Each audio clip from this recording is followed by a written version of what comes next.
Good evening, everyone, and welcome to Through the Looking Glass, an Exandrian adventure, episode 34. We don't have a name for this episode. We don't name our episodes because we're basic bitches. Maybe whenever this goes out on like audio only, we'll name them. We'll do that after the campaign ends. Fun fact: we're gonna have audio only stuff after the campaign ends. That way, I can focus on that. But hi, hello, welcome everyone.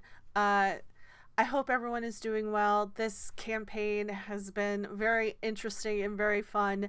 And I think I mentioned this on other streams, but we were planning to go to episode 50, but I think how things are shaped up, we're going to go to episode 40. So we're cutting it about a 10 episodes short. But that means we finally get a time jump that's significant. I think we've gone I think in game through the past 2 years, we have we've done 5 months if that. So 5-6 months, but yeah, a time jump. Never met her. Exactly. But yeah, with that being said, I do want to open it up and say hello to our lovely players. If you want to know who by the way, I should have turned those off. None of the sound alerts are on right now. No alerts. There's a whole thing I forgot to do. I will refund your points. I'm sorry. But yeah, during D&D stuff, we have no alerts for the simple fact that it's kind of distracting. No offense. I love you guys, but it can get distracting. But yeah, let's go see our wonderful crew of crazy. There we go. Crew of crazy. Hello, crew of crazy. How are we feeling today? Hello. By the way, Hi. we don't get to celebrate it on stream tomorrow. Really, you bitch. Well, I guess we're not gonna have any background looks. Tomorrow is our wonderful Relier, aka Surin's birthday. So everybody give Surin a happy birthday, a happy early birthday, because we don't get to celebrate on stream. So yeah, Thank you. we're dating the episode, but fuck it, I don't care. Me. Protect who? Surin, Relier, what are Quilsis, Angel, all the other names. Sabs, don't do that. It was just you and it was just you could have done that then, but it's fine. Oh, Angel, yeah, exactly. But yeah, who wants to give us a lowdown of what happened last episode?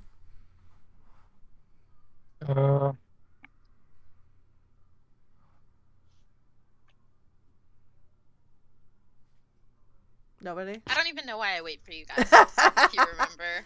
I mean, do it every time. you do it because you love everybody. Oh, last episode. Okay, last episode. Sag. I mean, it's true. Too sad to remember, pretty much. Yeah, sad remembrance. R.I.P. He's not dead. He's just dead to us. He might be dead. We don't know. Yeah, he might be dead, for all we know. So we picked up last session at the Cobalt Soul, looking through anthologies about planar shifting and seeing if there's anything else that I could learn.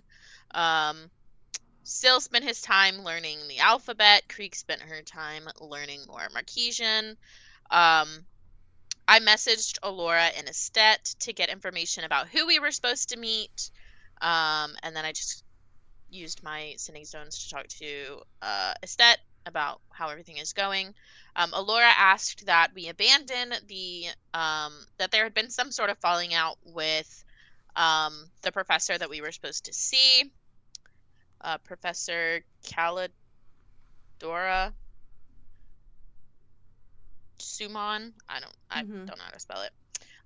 They had fallen out of contact recently. She wanted us to come back early. So we bribed the Cobalt Soul person to let us use the transporter to go back to Emon. We set up, Daylily set up a meeting with the High Curator so that she could become a member of the Cobalt Soul and they could have free use of the teleporter if needed. And then we were going to meet with Alora for dinner. Wonder Boy, that we so lovingly call our little courier, took note of any faces and stuff of people coming by while we were gone, because a lot of people had been stopping by. There was an issue with taxes or whatever, or some underground organization wanted money from us.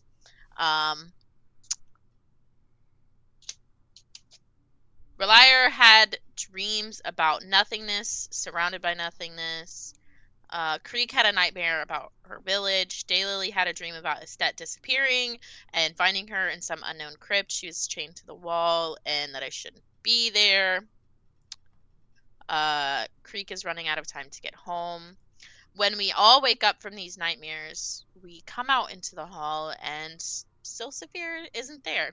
So we went to his room to find him, and he had left a note that he was leaving and he must do a quest alone. He left us all different items, sort of attuned to who we are as people. Daylily got the paperwork for his business. Relier got his armor, and Creek got his weapons. Daylily also got the Moonweaver's amulet that he wore, and she now wears that constantly as a reminder of him. And that was where we left off. And we forgot Smoke and Gale. Oh yeah, yeah. I We mean, did y'all leave didn't them there. forget him. Or we forgot to run them with us. Yeah. We didn't forget to bring them with us. We left them at the mansion not knowing we were going to have to leave so soon. Something tells me we might need to go and rescue them. So, with that being said, it's been Oh no. It's been 5 months since you've come back to Iman. 5 months without Sly there, and 5 months that you've been reunited with some of your family and friends. Each one of you has done their own thing during this time, sometimes coming together for tasks brought to them by the council. But you've always done things on your own during this time. You've all had your own kind of mission in mind. But now that the winter months are starting up, it is time for the majority of Taldore and other places that get very, very cold this time of year to hunker down and ride out the season. It's also 1 month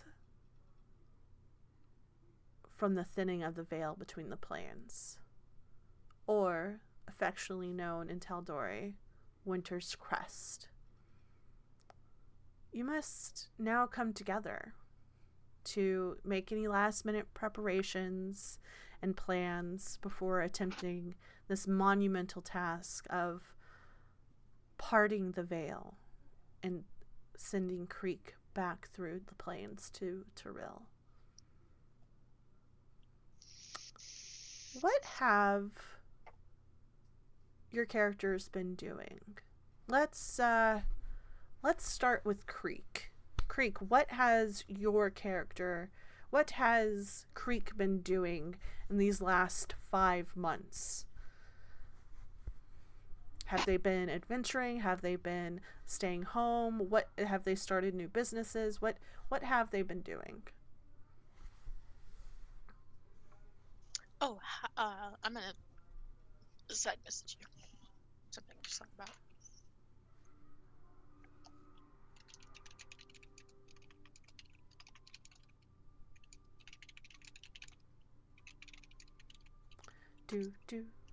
Oh, why does everybody want to message me? Sorry, I just thought about it and I didn't want to interrupt Creek. Oh, it's fine. Let's see. We'll go to this and then I will check my. Everyone is messaging you, Shelly.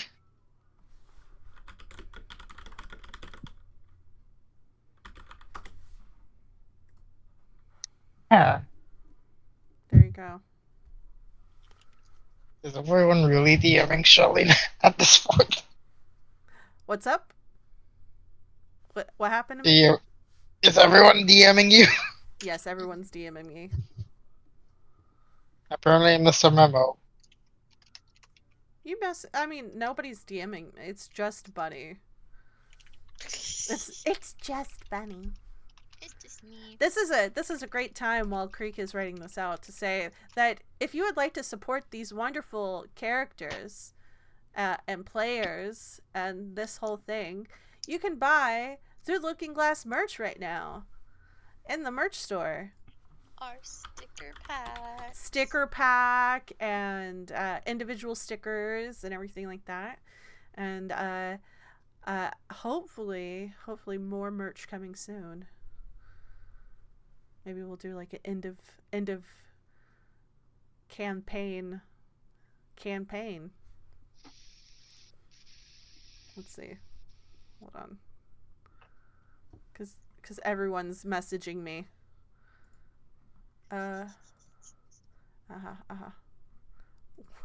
Thanks. Okay. All right. Krieg, for a short time, was really worried about Silsafir and went looking for him, gaining contacts through various thieves' guilds in her attempts to track him down fruitlessly. And for the remainder of her time, she had spent it back in Grayskull Keep here in Emon and kept going on her hunts, tuning in with nature, and being pretty sneaky in general. Kind of closing herself off from communicating much. Interesting. What has Relier been doing these past 5 months?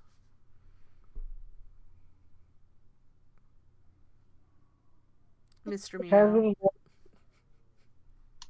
I was getting to it until he cut me off. He hasn't been doing much. Mostly training, and whenever he's back at risk, I'll keep hoping to maintain it.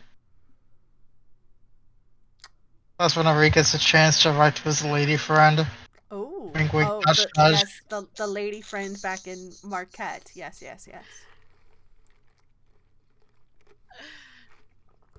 Interesting, very interesting. And what has Daylily and Estet been doing during this time? They have been going on small expeditions and spending a lot of time together now that things have sort of slowed down with Daylily's adventuring. Daylily did get a position at the Cobalt Soul as a curator, so she spends most of her day sort of researching and tracking down artifacts and old books, and Estet goes on the journeys with her to procure them just in case there's anything that she needs help with. Um, Estet is still working on getting out of her sort of debt with the clasp, even though they've already paid them, and trying to keep Daylily safe and sort of in the dark about uh, how serious things how serious things are, and any sort of negativity that may be happening because of it. Daylily has also been working with Alora and Keyleth to teach Creek the planar shift spell and spending any sort of free time that she has to I think about probably every couple of days she writes a letter to Silsafir that she doesn't send it out because she doesn't know where he is, but she does put it in his room. Can you give me I want to do everybody an individual roll. So for Creek, we're going to do Creek first because Creek went first. For hunting and tuning into like the magics of nature and things like that, can you give me a nature check, please? Perfect. A 24. I think after traveling on the airship for a very long time, you've had to really get in, and you kind of, after finding Silsafir, or not finding, after trying to go look for Silsafir, to no avail, because Silsafir is quite sneaky when he wants to be, despite him being a freaking Goliath. You get back to nature, and yeah, you go hunting. You have sort of these like hunting expeditions that you go on every couple of days, every couple of weeks. And yeah, this leads you to be more inclined and more in tune to this world around you that basically you're about to say goodbye to soon. And it's kind of, this has been your home now for almost a year or so. And it's kind of scary to think that this could all change, that you'd go back to Terrell where you have, unfortunately, no anchor, that you have no family, just a revenge mission. But you still, learn and keep growing and things like that. For Relier, let me get a training. Let's see, training. I'm gonna say, let's look at Relier's sheet.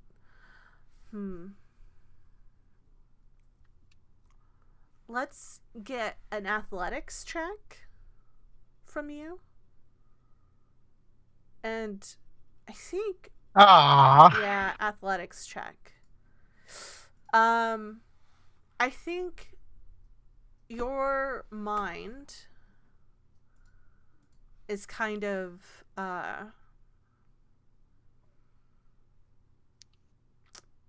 you're training a lot and you're pushing yourself to a point that you don't know if it's healthy or not, but you don't care because there's not that like kind of big brother to hold you down. Sly was your brother. Not even your family is kind of a connection for you right now. And so you have all this mental kind of mental blockage in a way. That's it. You're still training and learning and growing, but there's still something that's still blocking you from achieving your potential, as it were. Do you mention anything about it to any of your companions? Would you?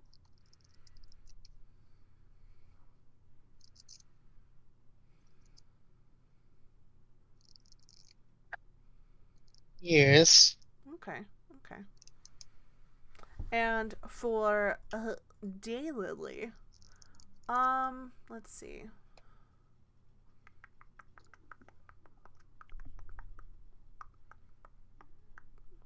For this, I think let's do an Arcana check.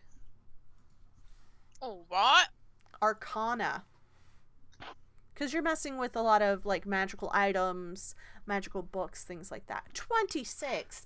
26! Good googly moogly. Did you doubt me? I should never doubt you. Yeah. These magical items that you're handling, you are learning a lot about a sector of this world that you had secondhand knowledge about.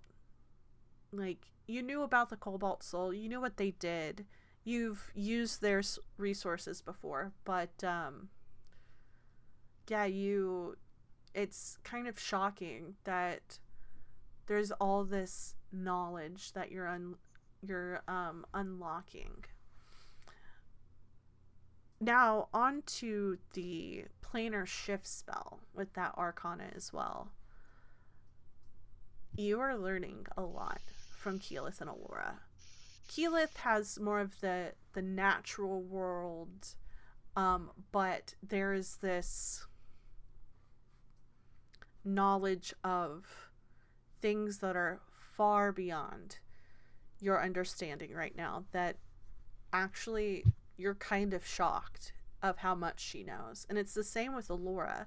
There's a lot of things that these two women have learned through their years here in this world that you're like, I could learn from them for a very long time. Mm-hmm. And especially from Keyleth. Keyleth's going to be here for a while if she doesn't, kill herself from just working herself to death. Mm-hmm. And there's an assignment for you that Allura gives you. She has you work on the beginnings of the sigil that you will need for the planar shift spell. And it is one of the most important components of the spell, on top of the tuning fork or tuning item that you will need to have Creek travel back. Mm-hmm. So, unfortunately, there's very little whenever it comes to Toril itself in Exandria that she basically says that you have to make it up on your own, that you have to figure out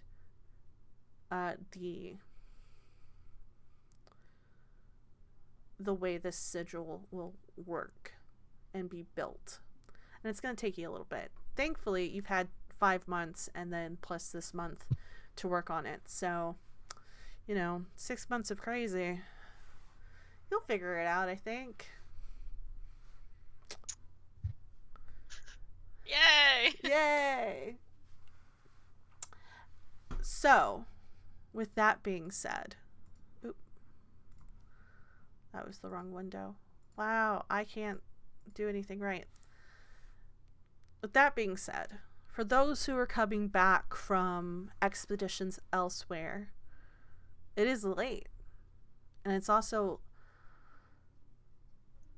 just late in the day. The sun is already set. The street lights, I say street lights, they're street, lanterns of Tal'Dorei or Iman are fully lit, and there is a late season heavy rain that's blowing in off the coast and basically wiping Iman clean.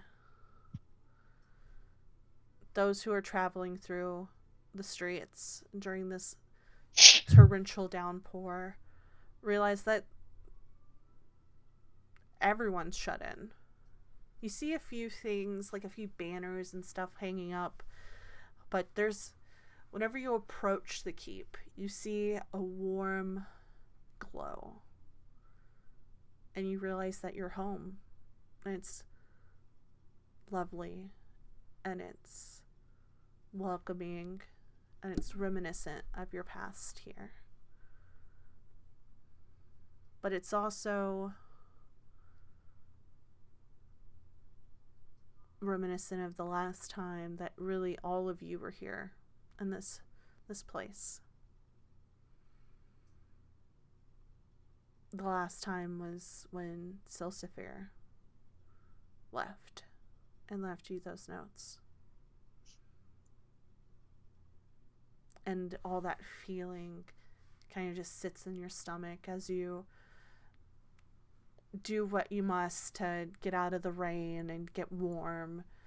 There's food waiting for you. And finally you bed down for the night and you go to sleep. And when you awaken the next morning, you hear all of the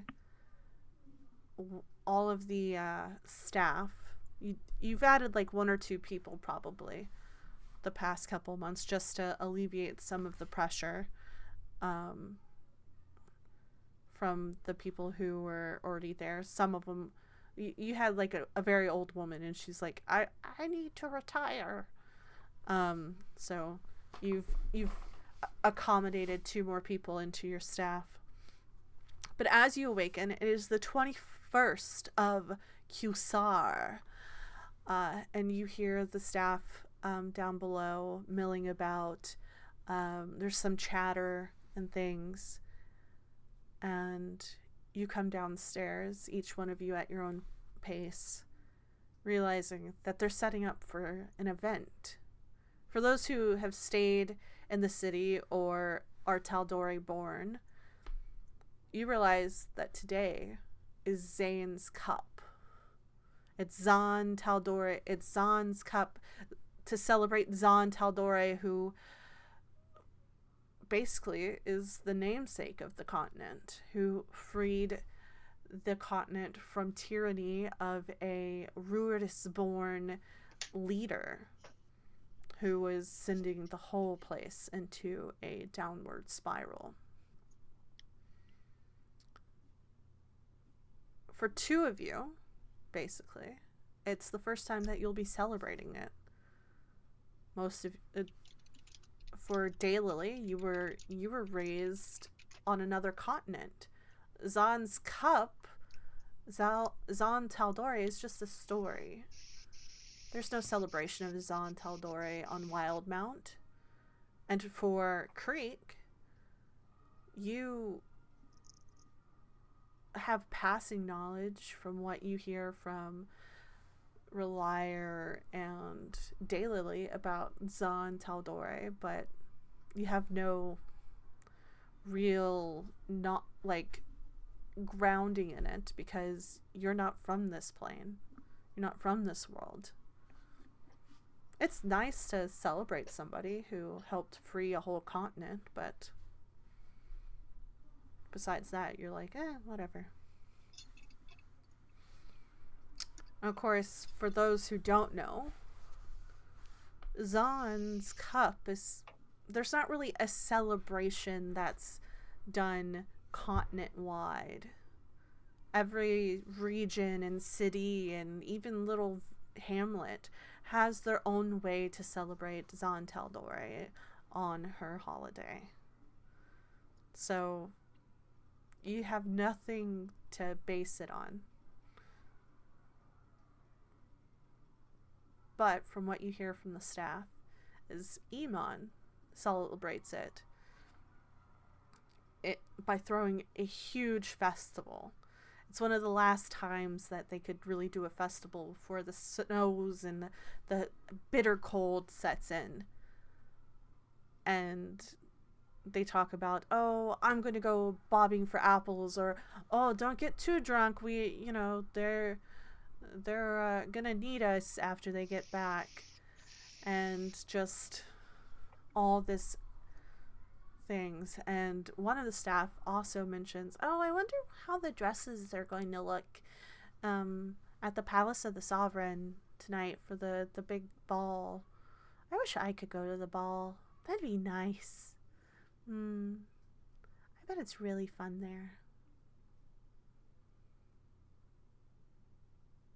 And you hear this as you come to sit down for breakfast, and you see a letter in each of the places that you have set up, that you each take at the table. Each has your name embossed on it and everything, and it's beautiful, but then that growing pit of dread and sadness builds up, because the last time you had anything like that was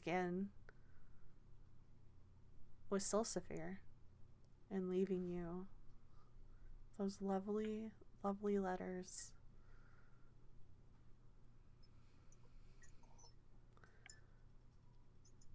But as you open it, you look inside. It's beautifully scripted and everything, and it's an invite to that very ball in the Palace of the Sovereign in the Cloudtop District. You're going to a ball tonight. Oh, Hooray! lovely. Yeah. But, so what is the plan? Everyone, as you're eating breakfast, what do you plan on going to the ball? What's the plan for Zahn's cup today?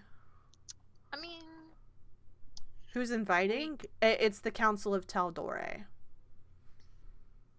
Basically, the letter that you get is, "Heroes of Taldore, thank you for your continued, blah blah blah blah blah." Not those exact words. Not those exact words, but yeah. But what were you saying, Bunny? As I was gonna say, as the heroes of Taldori, I feel like we are obligated to go. Yeah, probably. Probably. Makes sense.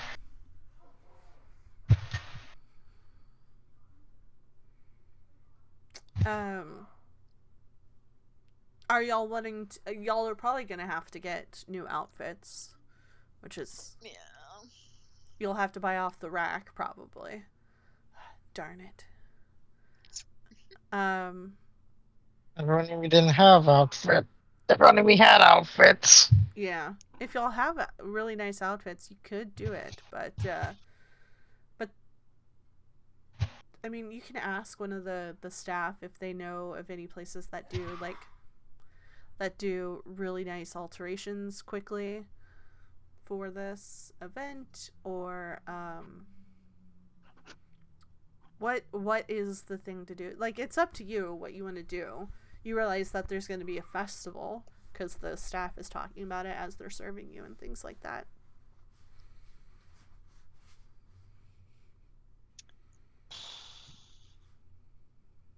I can't believe he's making me do all this math. Oh, is that what the messages are? Yes. I was like, I'm going to go look, and I'm like, nah, I don't want to. But yeah, what's the plan? Are y'all going to participate in any of the things going around in the city? Are you just going to focus on getting clothes for the event? What's the plan? ¿Por qué no las dos? I mean, you could do both. You could do that, yeah. While you go first to the, like a dress shop, and then you could, take part in the activities, then go to the ball, pick up your stuff, and then go to the ball. Question for this math problem that I'm having to do. Would you say on average in Exandria there are 30 days each month? Yeah, about so. Yeah. Okay. I'd say. I'm trying to figure out how rich I am right now. Damn.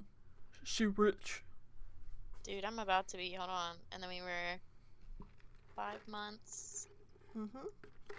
Well, before taxes, she makes 24K a month.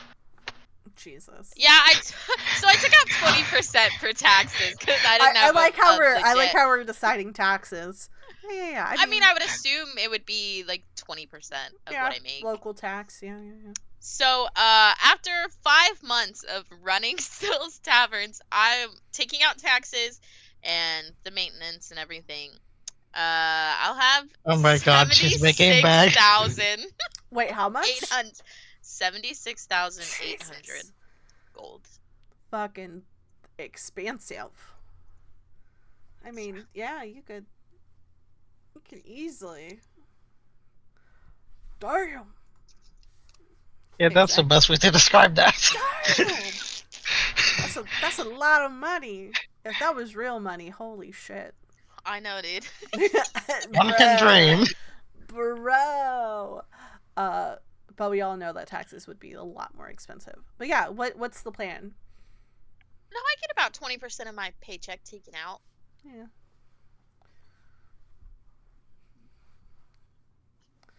Let's not account for living expenses and. Yeah, I was gonna do that math, but then I decided I don't want to. So yeah, have to pay the staff and. I didn't want to do all that math. Let's say you said 76,000. Let's make it because you have to pay the staff at Grey Skull Keep and at the taverns. I'm gonna say.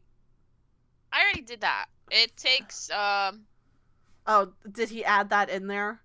Jesus. Okay, well, yeah. All right. I was gonna say, get that to like 55,000, but that's fine with me. I was gonna say I probably made about 50,000. Yeah, 55,000 after paying everything. Yeah. So yeah, you all have the morning, have the day, really. It's up to y'all what you do. I'm just here. I'm here to facilitate. I have plans if you have ideas what you want to do.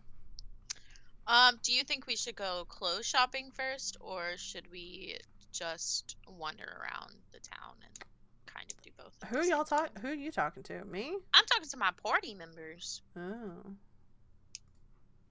Mm-hmm. As y'all are eating breakfast, y'all can discuss this, yeah. Mm-hmm. Definitely clothes shopping first. Clothes shopping first or wander around after. That sounds like a good idea. I think there is in the map section in the maps. Is there an Emon one? Did I put an Emon? It should be. You sent a bunch at the same time. Yes, yeah, you did. It looks like I did. And there is. Okay. Well, I like how there's no way to fucking zoom in on this. Wow. Open in browser and it'll. I did, but it for some reason. Oh, there we go. Mine lets me zoom. Okay, there we go. Sorry. I pushed the wrong open in browser. Okay, it doesn't really say, it doesn't have any places, but hey, that's fine.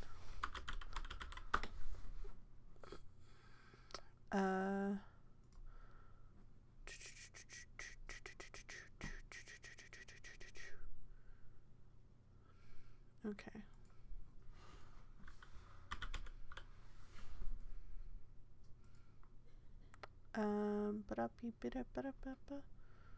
There we go. Cool.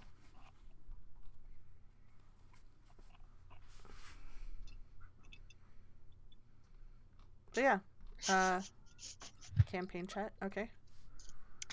Creek isn't fashionable, but she does enjoy being the subject of Daylily and Istit's playing dress up on her. Yeah, I feel like Creek is very much like Leathers.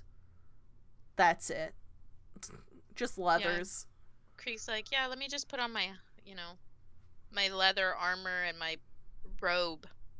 And I'm good. Not my robe. What is it? You have the Nature's Mantle as like a cloak. She just puts on her cloak. She's like, all right, I'm good. I'm fine. Hey.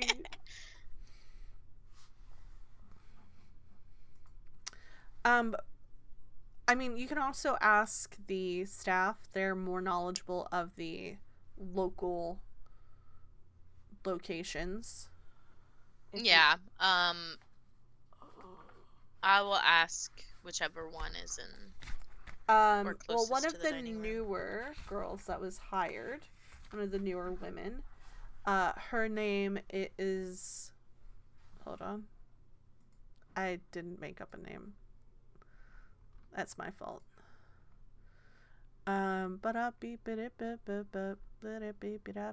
Marcella. There you go. Marcella. Yeah, her name is Marcella. She is a human. Just a very plain face, long brown hair that she has like two braids in the front, and then it's all like kind of twisted up in a bun in the back. And yeah, she was the one that was talking about the dresses for the ball. And she just says, oh, how can I help you? Did you need like a refill on coffee, or I mean, I'm Actually, I was wondering if you knew where we could go to purchase some new clothes for the ball tonight. oh.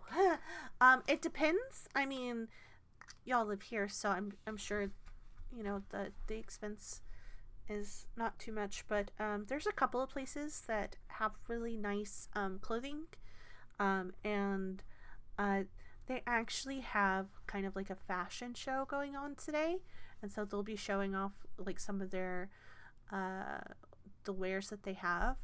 But there is a couple that I would suggest, and it's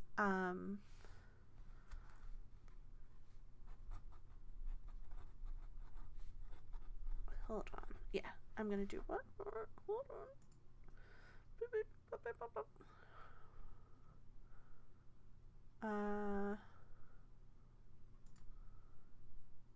Do,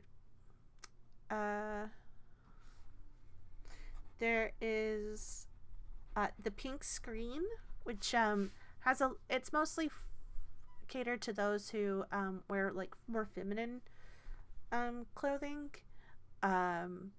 It's really pretty. They have some really, really pretty dresses. And then there is like this really big place called Fit So Good.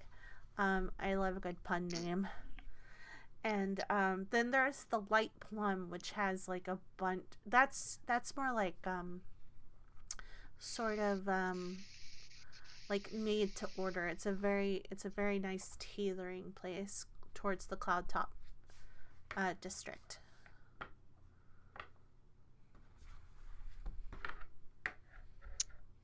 Okay, thank you. Oh yeah, no problem. I can. Are y'all planning on staying? Are y'all wanting dinner? Or are you going to just have dinner elsewhere?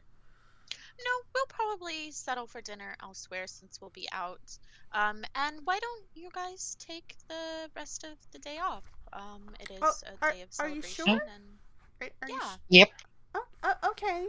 I will tell everyone else about that, and yeah, we'll just make sure that if you come back for like a late lunch, there'll be like things to make like sandwiches and things like cold cuts and bread. Thank you. Okay. And she like scurries off, and she's like, you see like a little pep in her step because she's like, yes, I get to go see the fashion show. But yeah.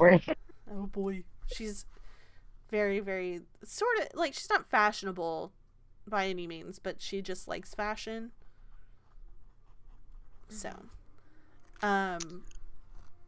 so yeah, she runs off, and y'all are you were given some options. So it's up to you all. Like she said, the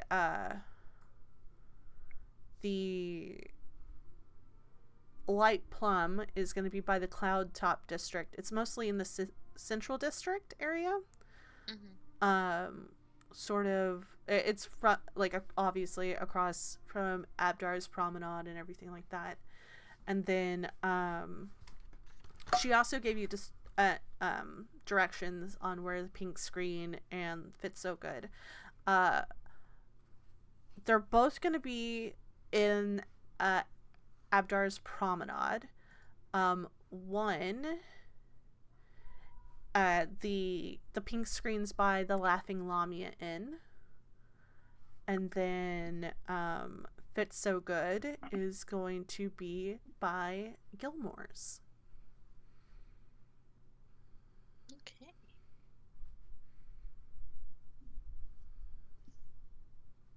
Sorry, I've been looking up dress inspiration. Okay. Yes, please get your outfit inspiration. I will require that. I'm sorry. I need visuals. Googles. Do the Googles now. And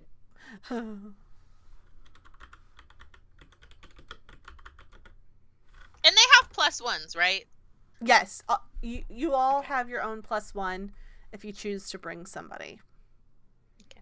What the heck am I gonna bring? You don't have to bring anybody. I said if you choose. If you choose to bring somebody.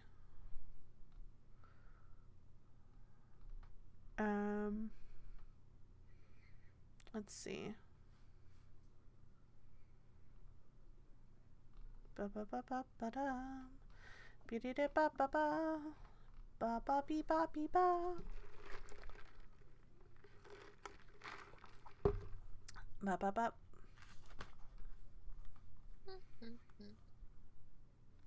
If I remember correctly. Nope, don't remember correctly.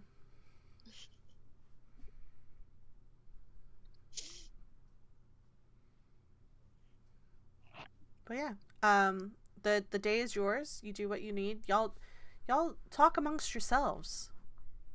We're busy searching for our Oh outfits. my god.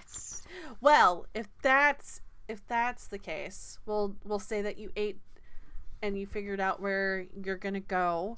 Where are you gonna go? Which one are you gonna go to? We are in what district again? Where is Grayskull Keep? Grayskull Keep is sort of near the outer wall, by the, I believe it's by the Temple District. So you're by the, okay. It's, if I remember correctly, it is quite a distance from Abdar's and the Cloudtop District. Basically, you're located sort of near the slums, near like the outer wall, the outwall location.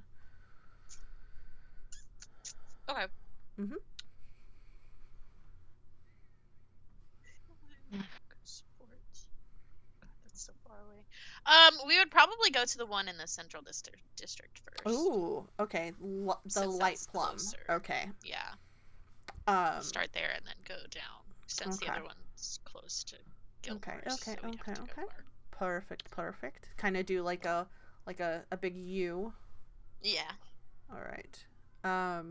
By the way, well, I sent you right. Send it in campaign chat. I don't want it in my DMs. Oh my god. I can't see it.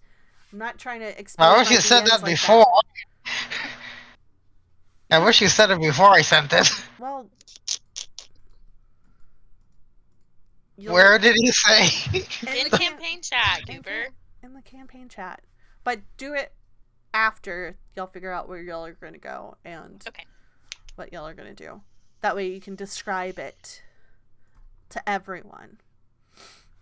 So, with that being said, as you go out, as your group goes out into the city, there are the first groups that you see setting up. The rain has stopped. It kind of just like blew in and just kept going out. And the streets are very clean. The city looks new almost. As if the rain was kind of forced to clean the city before this big celebration. you see the first people setting up things for Zahn's Cup. For those who stayed in the city or know anything about the celebration, you know that the city has been setting up things for the past week. So some of the decorations that were out got soaked from the rain, but now they're kind of being prestidigitized and dried off or remounted or anything like that. And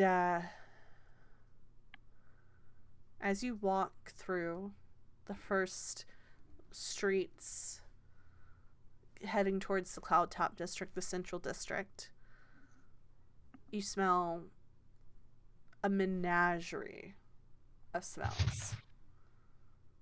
You smell that after rain smell of like things smelling brand new, the moist dirt, as it were. I can't remember what it's called, but you know, that whole thing. But it's also smell of grilled meats and hot bread and roasted vegetables, all being cooked in these these pubs and bakeries. And you see in some of the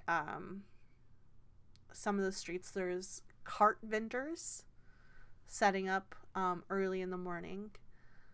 I'd say this is probably like 9-10 a.m. and you see them kind of huddled around large soup stock bowls full of lovely chowder, and you see a couple of like a vendor that's selling hot meat pies, and they all smile at you as they kind of try to entice you with those smells of food. They're just hoping that, you know, they sell out of their food. This is Zahn's Cup is like one of the last festivals of the year, so they're hoping to sell out and make the money that will last them through the rest of the winter. You also see a couple of stores open up that have wares of different kinds. There's like some of those smaller like everyday clothing stores that are kind of like putting out like their very nice clothes for those who are just wanting, you know, festival day clothes. There's like armors and leather workers who are kind of doing like public displays of how they do their craft. That way, you know, again, hoping to sell out before everybody just doesn't need anything for the rest of the year. Basically, the whole city is busy and it feels electric and everyone's moving. And as you get to the first place, you weren't given precise directions to get to the Light Plum, but you were able to, once you got over to the Central District, you were able to maneuver and ask around. I would say somebody give me a survival check.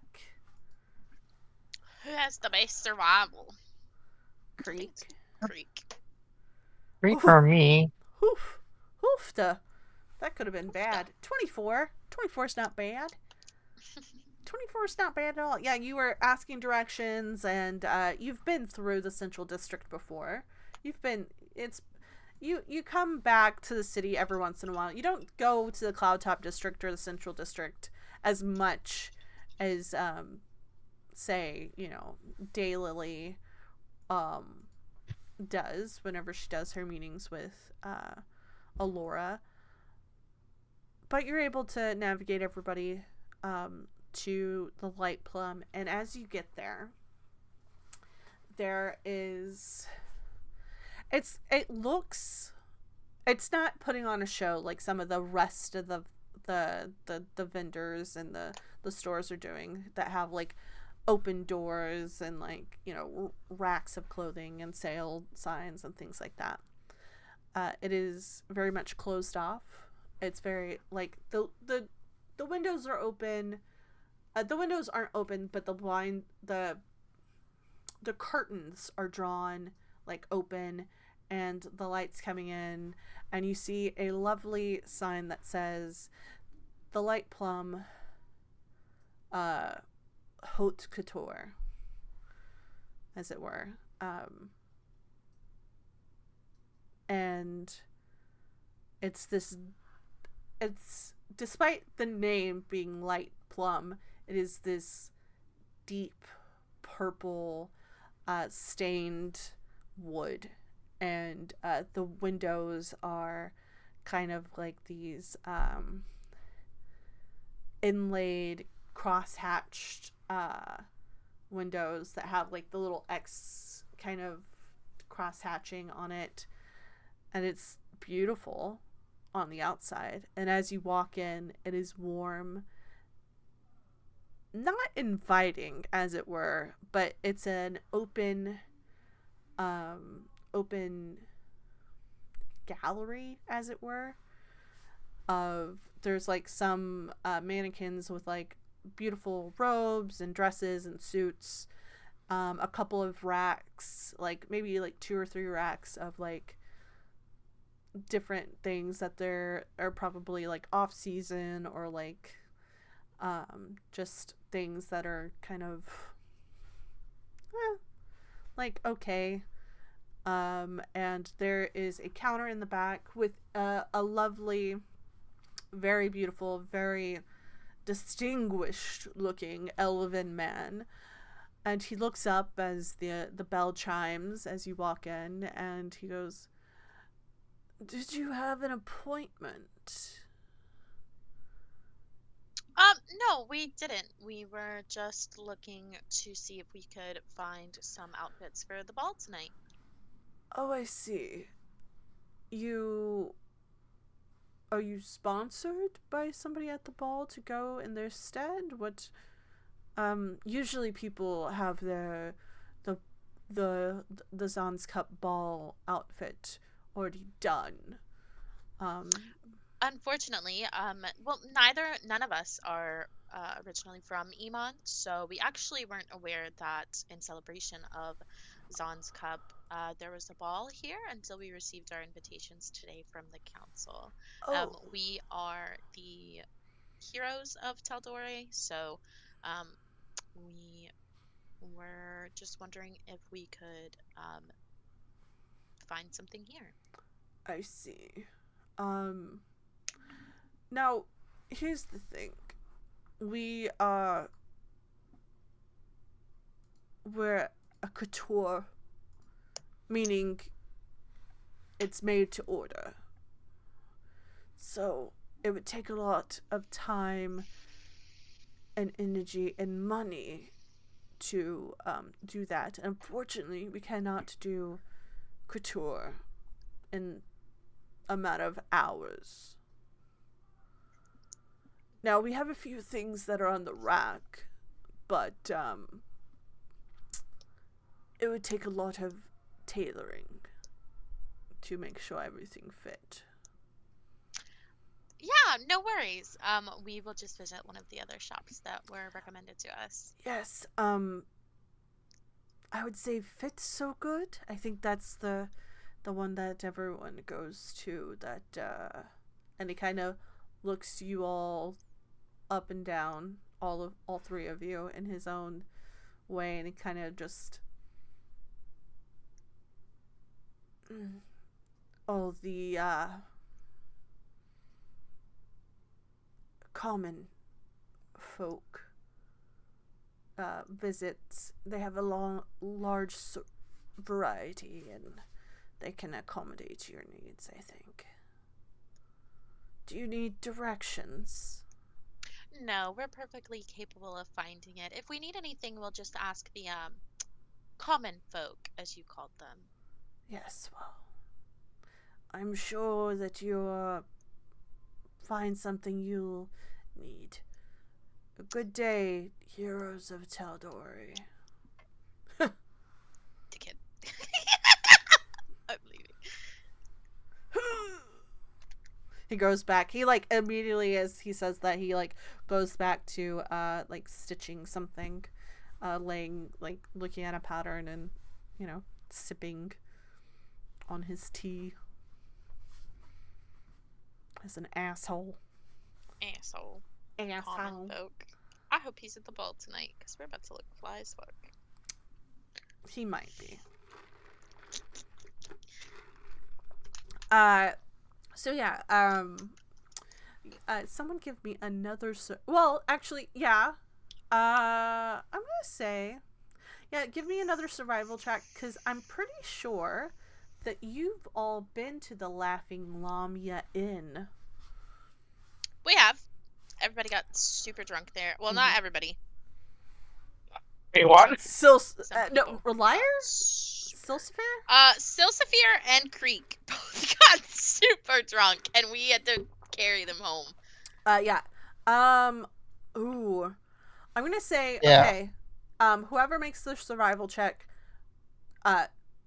Creek, if you make it, you will make it at disadvantage, which would negate your advantage. So it's just a straight roll. 13. You're able. Did you get a one? Oh. Yes, she did. Is that a nat 1? Oh, yeah. That's good. Okay. Okay, with a nat 1. I was gonna do it. I mean, yeah. I mean, you can roll it. But she already. Actually, fine. I'll do it. Yeah. I'll get an advantage on it anyway. Thank you. Okay. Daylily, you were more focused at making sure Creek didn't like die. Yeah. Creek, you were I'm the one that carried her. Despite getting a 13, you did get a natural 1. Which is fitting. Because you were severely drunk whenever you left the Laughing Lamia. So you have a way. You know how to get to Abdar's Promenade. But you're like, I have no idea what this place looks like. I don't even remember. Fuck this. But Relier, yeah, you're able to navigate everyone to Abdar's Promenade from the Central District and to the Laughing Lamia Inn. As you're staring at it, you look to the left, a couple of shops down, you see the sign for Fit So Good. It is a large sign. It's kind of got this like arch top, and it's like kind of like a bookmark looking thing, where it a large arch top, and at the bottom it's like pendant cut, and it's got like beautiful gold script, and it says Fit So Good for all your clothing needs. And the doors are wide open. There's like a couple dozen people milling in and out or around it, looking at the wares that they have on display, and there's some people even walking out with like a dress, like their clothes that they wore as they walked in one hand, and their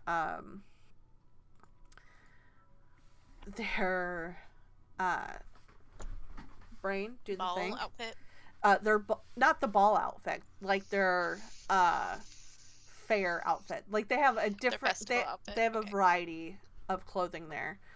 So yeah, like not very nice clothing, but like it's like a very pretty, like, done, and they wanted something new for the festival. So as you approach the Fit So Good, there's a round kind of human gentleman with like a little top hat and like a vest, and he's got like a big pot belly and like this big mustachio that kind of curls in, and like he's very kind of like not pale, but like like reddened cheeks and like, you know, a little bit of frecklage, and he looks just like I'm trying to think of like a good example of somebody. Oh, the guy from oh my god, Moulin Rouge. Okay. The guy that owns the Moulin Rouge, if you think of it, that the big mustache and the big belly and like, oh, and he like is ushering people in at the door, and he's just like, if you're looking for festival wear, make sure to, you know, check out the sale racks, la la la la la. And as you approach, he's like, I see a group of people who know how to spend their money. I bet you are looking for the best of the best. Make sure, if you're looking for festival wear, to check up upstairs. They have very nice clothing up there. Please, come in. And, yeah, he just, like, kind of ushers y'all in. You're kind of, like, forced in as you're, like, you stumble in. You're, like, it kind of reminds you of a clothing version of Gilmore's Glorious Goods. Mm-hmm. Oh boy. It's got two levels. Upstairs you see like a bunch of clothing on racks and like a bunch of mannequins with like examples of like ball dresses, like really nice ball dresses and things like that.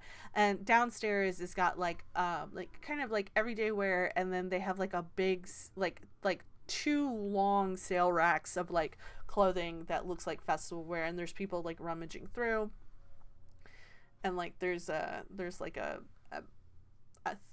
kind of like a brain to the thing. There's like a couple of people like checking people out. There's a register with like a little kind of like bar area in the back where the people are checking out, or in a fitting room as well downstairs as well as upstairs.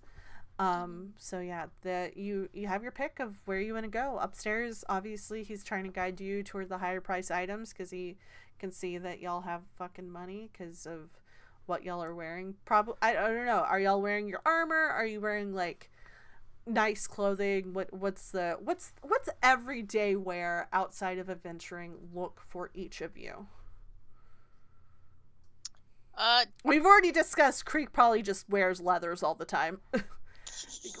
Creek is looking for a big fur coat. Okay. Oh my god. Creek's just kin. Oh my goodness. You do have to wear like a dress though. You are wearing or a a ball suit. gown. Or a suit. You could wear a suit.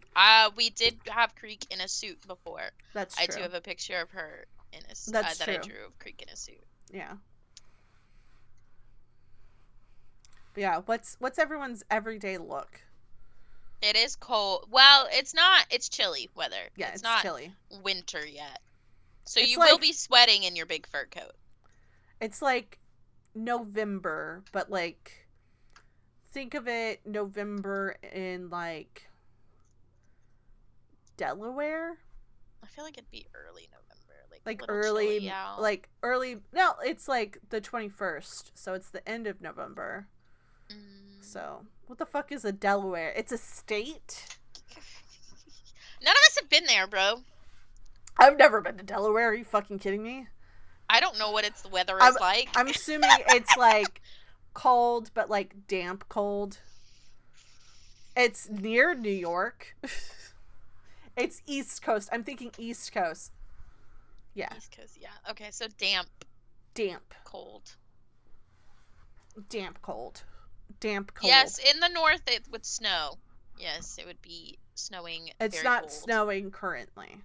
but it's not cold enough for that here. Exactly. So yeah. But yeah, whatever you're wearing for your everyday life, you know, whatever you do, You're wearing that. Yeah, more like November in North Carolina. There we go. Exactly.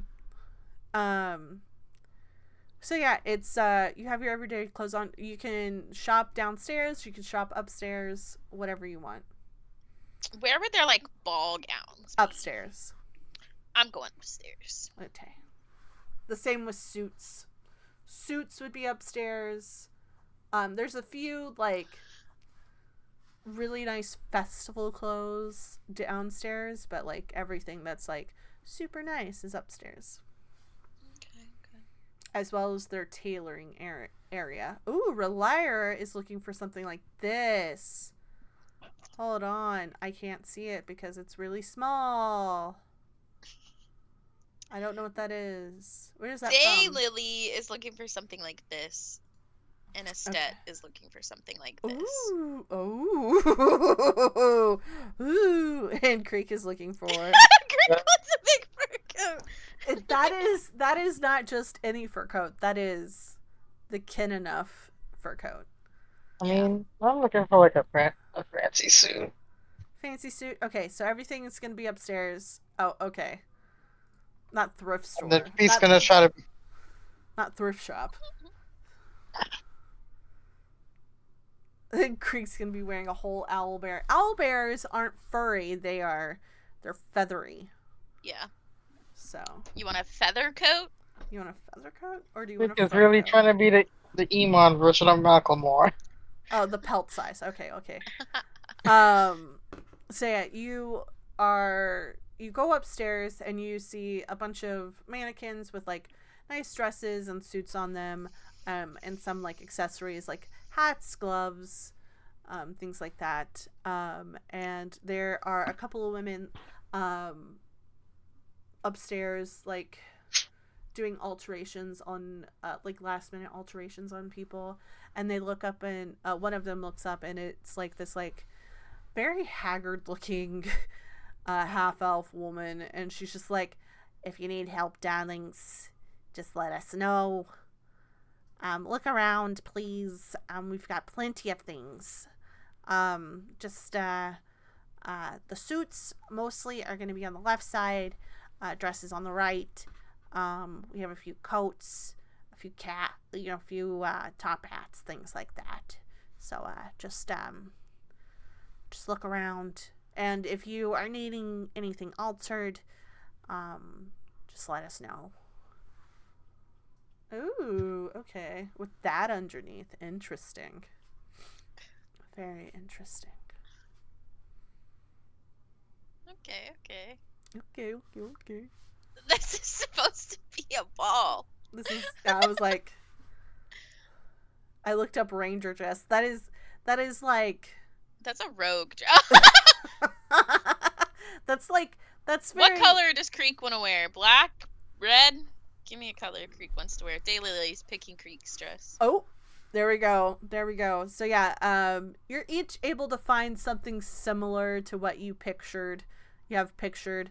There is a fur coat on one of the mannequins, and it looks like it's a little too long for you,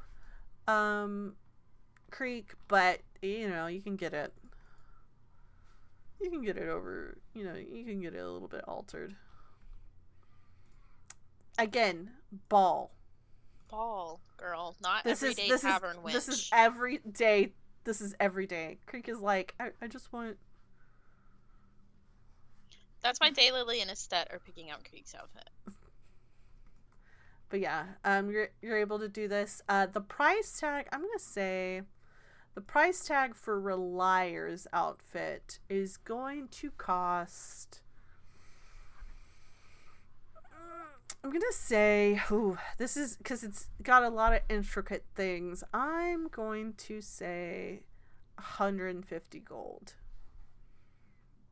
for for everything. 150 gold for something similar for Daylily. With alterations, it's going to cost about 250. 250. Yeah, because you'll need to get it altered significantly. For Estet's outfit, minus the armor pieces. Yeah, like, she'll just wear her own armor boots pieces and, over. For the dress itself, that's going to be like a really simple dress, but still elegant enough that it would be upstairs. That is going, plus alterations, because she is a big, beefy drow lady. That's going to cost 100. 100. Okay. For the fur coat, that's going to be... I'm looking for Oh your my dress, God. Creek. For the Just fur wait. coat, it's going to cost 100 itself. That is villager. That is not a ball gown. Just stop, Creek. I'm finding your dress. Just stop it. I think that's what Daylily's saying as well. She's just like, Creek is like grabbing stuff from downstairs and bringing it upstairs, and she's just like, she's... and Daylily's probably like, that's great for the festival, my dude, but like, not for the ball. And we also have to represent at the ball, bro. We're the heroes of Tal'Dorei. We can't roll up looking trashy. I'm trying to find one that's like simple enough for Creek, but also like not. That's not trashy. It's not trashy, but like we have to look presentable. Like we fit in. Exactly. That just looks like this dress just looks like a dressed up maid. I know if you wear normal stuff, you're gonna be perceived, and they're gonna be like, "What the fuck is this person doing here? Like, is that one of the servers?" They're gonna be like, servant girl. Let's see, because I wouldn't want...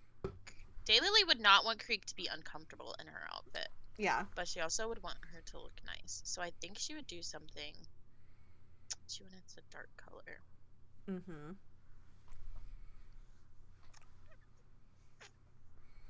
Oh, you'll probably also have to get your clothing altered as well. So I'm going to raise it up to... I said 150. I'm going to say 200. For me? Yeah. Because you'll need to get alterations. Just a simple black dress similar to Estet's. Okay. Yeah, I'd say with alterations and everything like that, probably 120? 110. 110. I feel like that would be what Daylily would do. She just find something simple for Creek. Yeah. That still looks classy enough to be at the ball, but not. Yeah.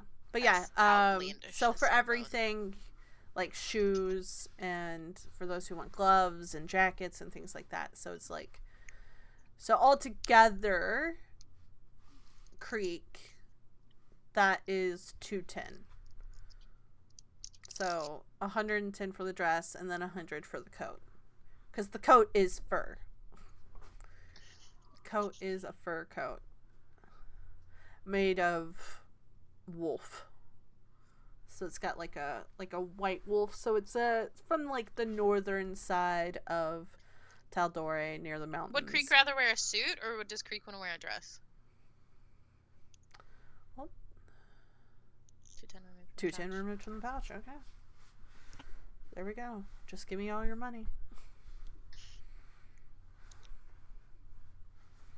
This is good? This is good. Okay. Perfect. But yeah, this is with the big coat. Yeah, yes. Your big coat over top, yeah. Yep.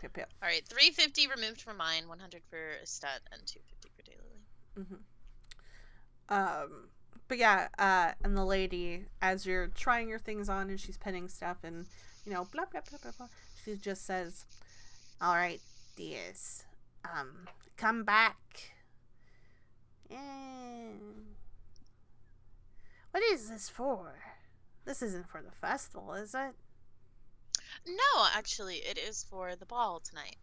Oh, y'all are going to the ball. Well, yeah, I will make sure that this is done by right before sunset. Thank you so much. Okay. All right. Just pay downstairs. This is your slip. She gives you all slips with like notes and things and blah blah blah. Just come back right before sunset. Right before they do the wonderful fireworks. And yeah, we'll have everything done, and you can get dressed here. That way, wherever you live, you don't have to track it back, and you can just go straight to the Cloud Type District. Thank you. That would be really great. Yeah, we'll just make sure everything's good. We fit it to you already, but since you're representing the fit so good at the ball, usually, I will say this right now. Usually, those namby-pamby rich people, they all go to the Light Plum and everything else that's over in the Central District. The fact that you came here, you're all right in my book. And she gives you all like a little toothy grin, and you can see on one of her teeth, one of the teeth up front, it's gold. It's gold plated. Nice. I like you. Alright, I will see you, and enjoy the rest of the day, and enjoy the city of Iman during Zan's Cup. It's gonna be nice. I would say, if you want to get drunk, which I wouldn't advise, because they have really nice wine. You don't want to spend your money on shit before the nice stuff. But they got all sorts of stuff here. But yeah, I'll see you back. My name is Brumhilda. Relda? Brumhilda. Oh. And yeah, I'll make sure everything's good for you kids. Thank you. I appreciate that. Yeah. Damn, that is a tall drow lady. Damn. Isn't she? Yeah, she's just really tall. It's like this dwarven lady, and she's just like, yeah, she's really tall. Anyways, you kids have fun. But yeah, you are now free to. It's like near noon. It took you all a while to navigate things and try things on and alterations. It's near midday. So yeah, you'll have. What do y'all want to do? I will say this. I have a list of activities that y'all can do. There's a few places right near this lovely establishment, to include right in front of the Laughing Lamia. There is in front of the Laughing Lamia, there is a card reader. You can get your fortune read. You hear kind of near one of the armor places, not armor, more like the steel, like sword makers, shield maker type places. You hear the clinking of swords and grunts and like cheers and things like that. And then yeah, there's like a whole bunch of different things going on, but we'll get into that after a break, and then figure out where y'all are gonna go. All right, cool. All right, we will be back. Here, I will do this. Yeah, we will be back. Y'all get up, stretch, and we're gonna have a fun festival and dance at a ball. All right, be right back.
Strong lady. And we're back.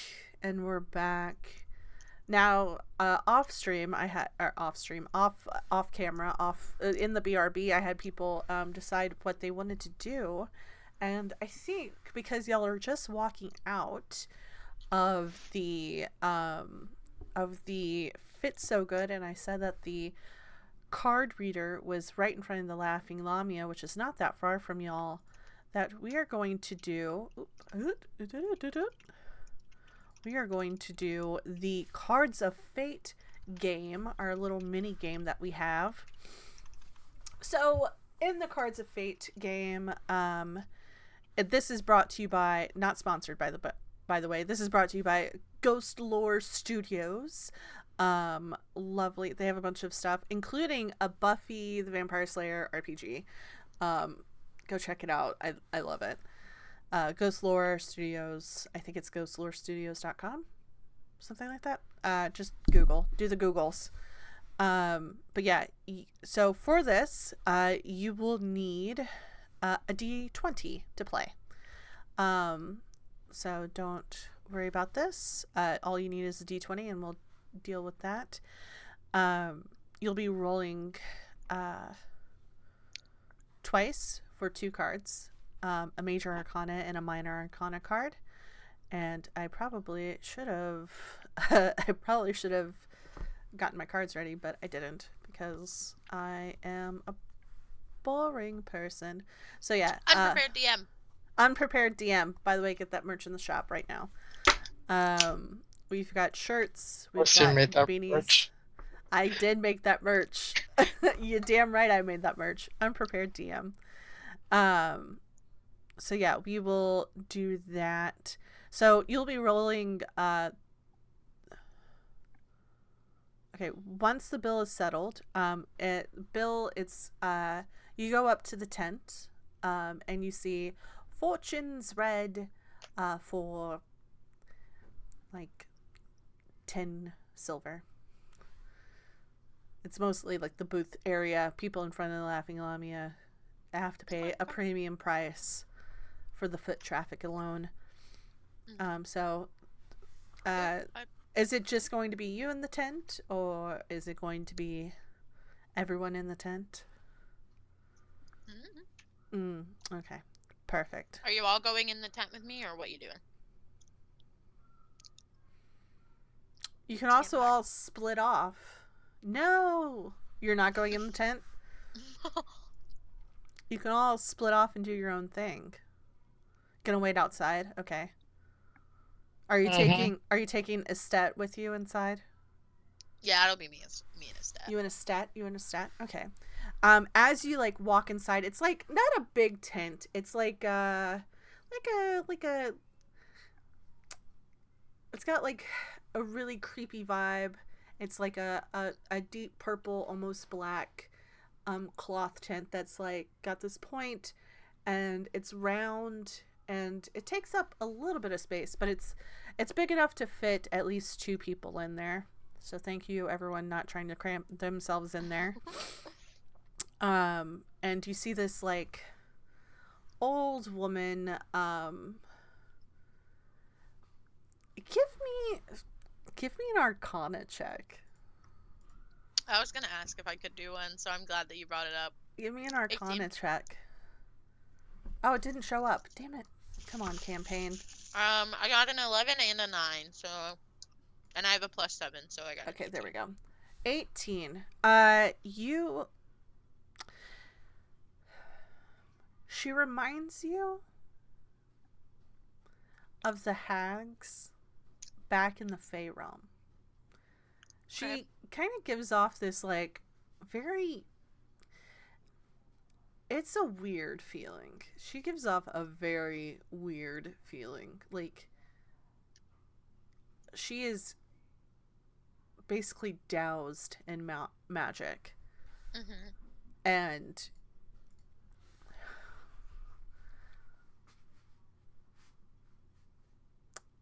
give me a history check. Because as you're sitting down, you and Estet, she like looks at you and she's just like, yes. Oh, I have advantage, so I have to roll twice. That's fine. 18. 17. 18. Perfect. She says, thank you. It will be 10 silver for the Fate Stitcher to read your fortune. And you've heard the name before, the Fate Stitcher. And so you're like, this isn't the Fate Stitcher. There's no fucking way that the Fate Stitcher would be on this plane. She wouldn't leave the Fey realm, would she? And actually I need to send you let me Fate Stitcher.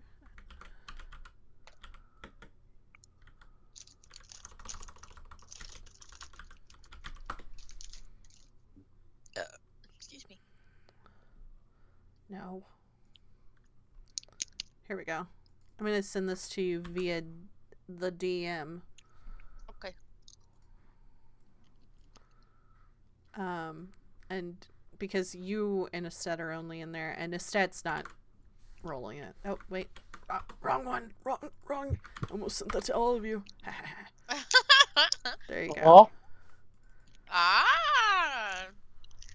You're like, in your head, you're like, there's no frickin' way that this woman is in this plane of existence.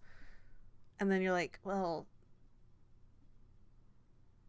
you just kind of look at her and she just smiles at you with this like big kind of toothy grin, but she doesn't look like how you've heard her look. Like, she looks like a hag, but like she looks like just like a very like withered old woman with like gray stringy hair and like kind of a couple of teeth missing, and like one of her eyes is kind of like droopy, and like one of her eyes is like really big. She kind of reminds you of like the weird sisters from the Hercules animated movie, except she has both of her eyes. But yeah, she invites you in, and she's just like, yes, 10 silver, thank you. What we are going to do, I will draw 2 cards. Excuse me. I will be drawing 2 cards. The first card will determine what is significant in this reading. And the second card will be the fate of that significance. Roll me a d20. I should have fucking... I will just hunt this down as we're doing this. A 4? Okay. Mm-hmm. Okay. Okay, thank God I fucking know what these cards look like.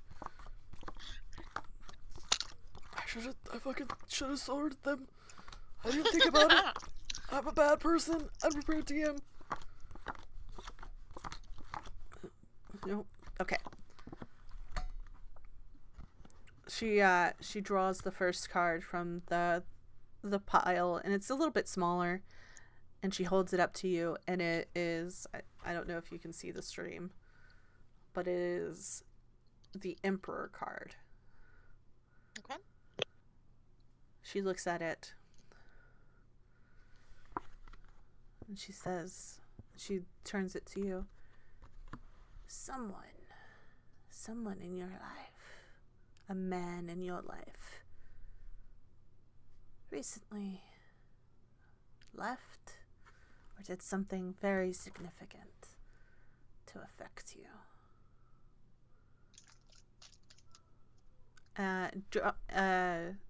How do you react to that, I guess? No reaction. No reaction? Give me another d20. This will be your minor arcana, your fate card. A 3. Jeez, you are rolling fucking low. I just saw this. I know. I thought maybe not. Maybe I didn't. Nope.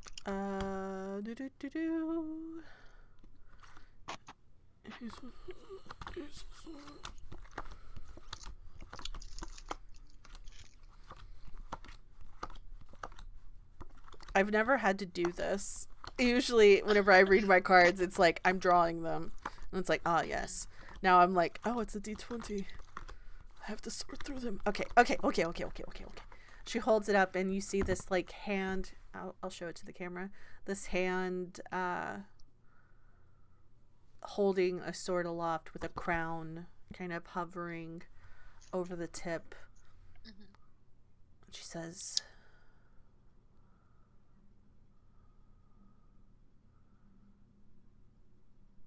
I think this man who affected your life very significantly is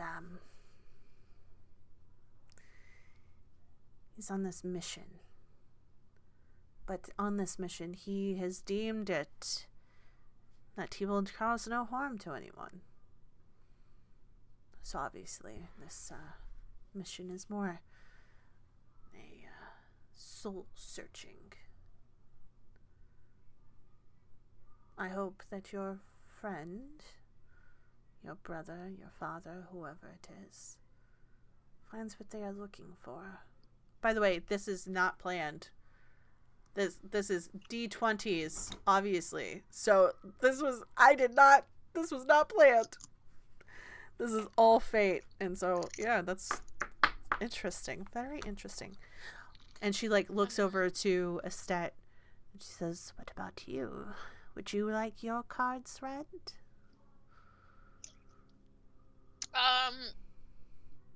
Yeah, why not? Roll me a D20 from Estet's D20. A 7. Ooh. Okay. Okay. The chariot! The chariot! I must look for the chariot. Really, this would be so much better if I actually prepared myself. If I didn't fuck around.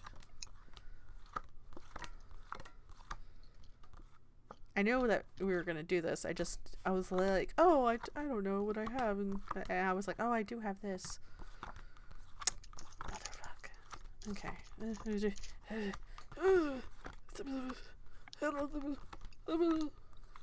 feel like Courage, the cowardly dog. God damn, where is this fucking card? Okay, bitch. No offense, cards. Don't hurt me. Okay. She holds it up. Oh, and it's well after that. Huh? I know they'll hate me. She holds it up and she shows Estet, and it's a man on the back of a chariot with two sphinx. One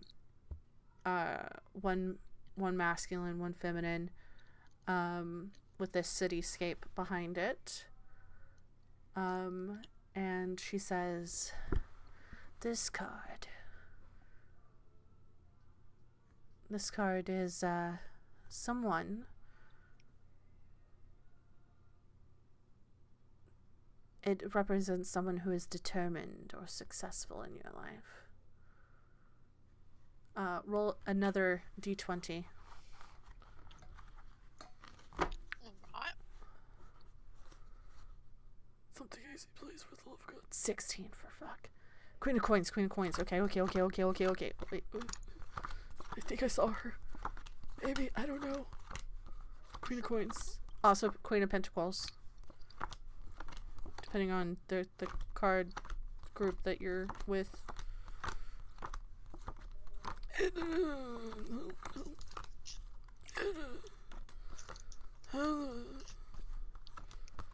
Gonna have to reset my cards after this. Jesus. Queen of Pentacles. She shows Estet, a woman with a crown and dark hair and like really lovely robes and like this big coin purse in her hand, looking down at the coin purse, and she says,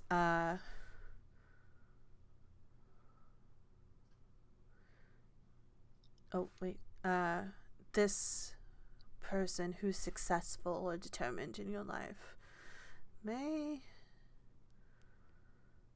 negate someone gaining money once in the next day or so. This person who's significant will then gain a decent sum when that person who's trying to swindle them takes their money. Basically, just watch out for cheats and liars. Did you have any other questions? No. No other questions. Good. Well, if your friends out there ever want a reading, you can come back. I'll be here for the rest of the festival for today. I will be gone at sunset. Yeah. And she just kind of ushers you away. And yeah, that's your reading. Okay. The full thing, I was trying to say it in where it's not like this. The person that is the significant the major arcana card represents may negate someone gaining money once over the next 24-hour duration. The person that card is about then gains 25% of the sum of that target that the target was supposed to gain, rounded up. So, cool. Yeah. Basically, if you like turn in a bounty that was supposed to be somebody else turning in a bounty, whatever. But yeah, you two leave the tent,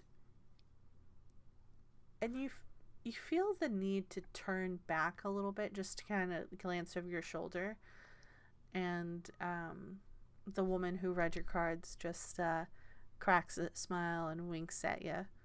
She speaks Sylvan, right? Yes, she does. In Sylvan. Mm-hmm. Does Estet know Sylvan? She does? Mm-hmm. Does she pretend to not know Sylvan? Yes. Roll a performance check. Actually, do this after you say what you're going to say. Well, Daylily is, Faye, obviously. Faye. Yeah.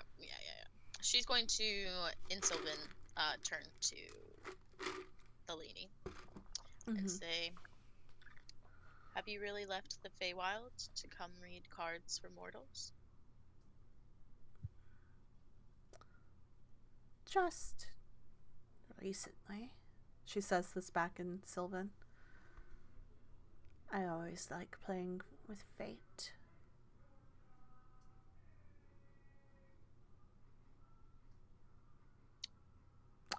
Give me a performance check to see if Estet is able to kind of keep her wits about her. 10. Hold on. Where's my dice? We'll do this one. We'll do the green dice.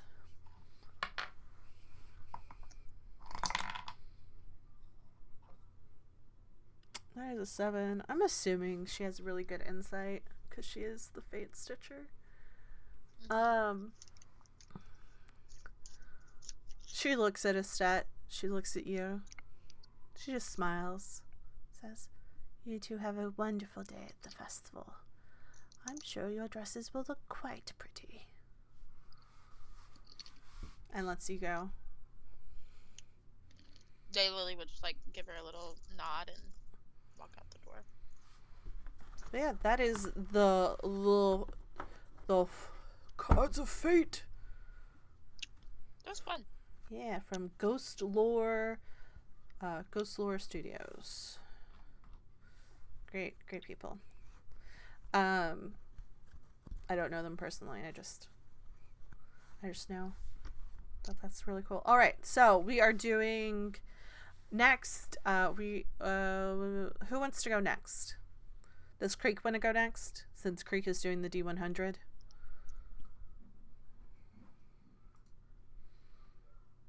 I'm gonna say that y'all start like going throughout Abdar's Promenade and like into like, you know, everywhere in the city. A 60 flat. Let's see. What the fuck? Why can't I see that? Oh, She rolled you it already a little bit ago. you rolled it a bit ago. Okay. 60 flat. Oh my god.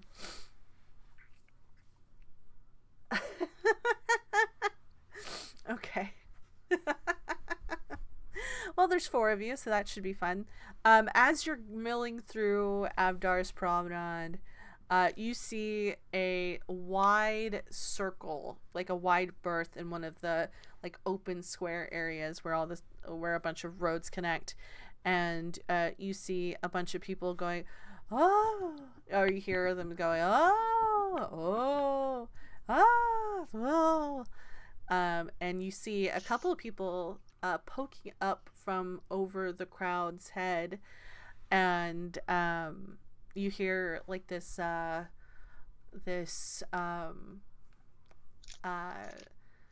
halfling man who you can't see, you just hear him say, "Who will be next? Who will make the living tower grow?"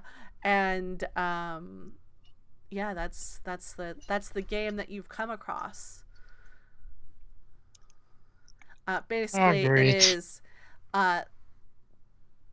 teams of whatever your party size is need to build the highest tower out of their bodies. And you see this as like people, like a bunch, like there's Damn, like a the group one of... time so Saphira left. I know, but Estet's pretty tall. You That's do true. have Estet with you. She's a tall drow mama. So yeah, y'all can play that, or if you don't play that, you can roll another D100. It's up to y'all. That actually kind of sounds fun. You will all each have to perform athletics checks, though. And whoever is the person on the bottom, the DC is going to be fairly significant the more people get up there.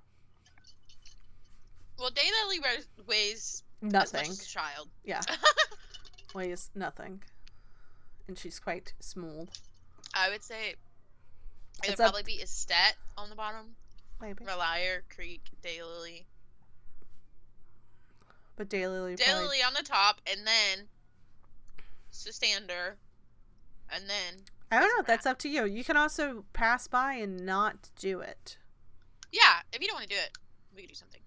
Yeah. Else. You left Sustander at home. Yeah, Sustander is... Yeah, he's... I don't know if Sustander, stands on hind legs. I drew a picture of him standing on his hind legs, dancing. But yeah. When Creek was outside of the Cobalt Soul. Yeah. That's true. He was dancing. But yeah, it's up to you. It's up to you, Creek. What do you want to do this, or do you want to do another one? Pass. Okay. Pass. Roll another D100. I'm gonna say y'all look at that and you're like, eh. I have a -1 on my athletics anyway, so That's gonna be fun. You're 77. That's cool. Ooh. Okay, I think this is gonna be fun. All right. Oh, so as you kind of do like a loop into another area of Abdar's Promenade, you see this gnomish gentleman kind of bickering with someone who looks is also a gnome, is a woman, and they're bickering back and forth, and they're just saying, what are you talking about? Where the gentleman says, where is Bradley and Diane and all the judges? Why isn't there some... We're missing 2 judges. We need 2 judges to make sure that this Mead Makers competition goes off without a hitch. I'm going to stress this enough. This is the 2nd year in a row that these 2 have gone off and done something stupid the night before. where are we going to find people to judge? So yeah, basically there's a meme makers competition happening, but it's kind of held up right now. And they look around, the gnomish woman kind of looks around. Well, we can just pick somebody from the crowd to judge. We can pick 2 people. It's fine. It's okay. Grazzle. It's okay, Grazzle. And Grazzle just says, we're not trying to give away free mead. We want them to buy the stuff from the people. That way the makers keep coming back. And the gnomish woman just says, it's fine. It's okay. We'll just find people that look like they're, they can handle a bunch of mead. And she like looks around and she like spots a few kids and she's like, no, that's kind of weird. She spots a few vendors and they're like, no. And then her eyes land on the 4 of you, and her face grows wide and she says, and she like runs towards you 4 and she says, I know this is a lot to ask, but would any of you like to be judges for our competition? We're just missing 2, so just 2 of you are needed. I mean, I can pick for you if you want. And she looks at you, Creek, and she says, "You look like you can handle a drink or 2.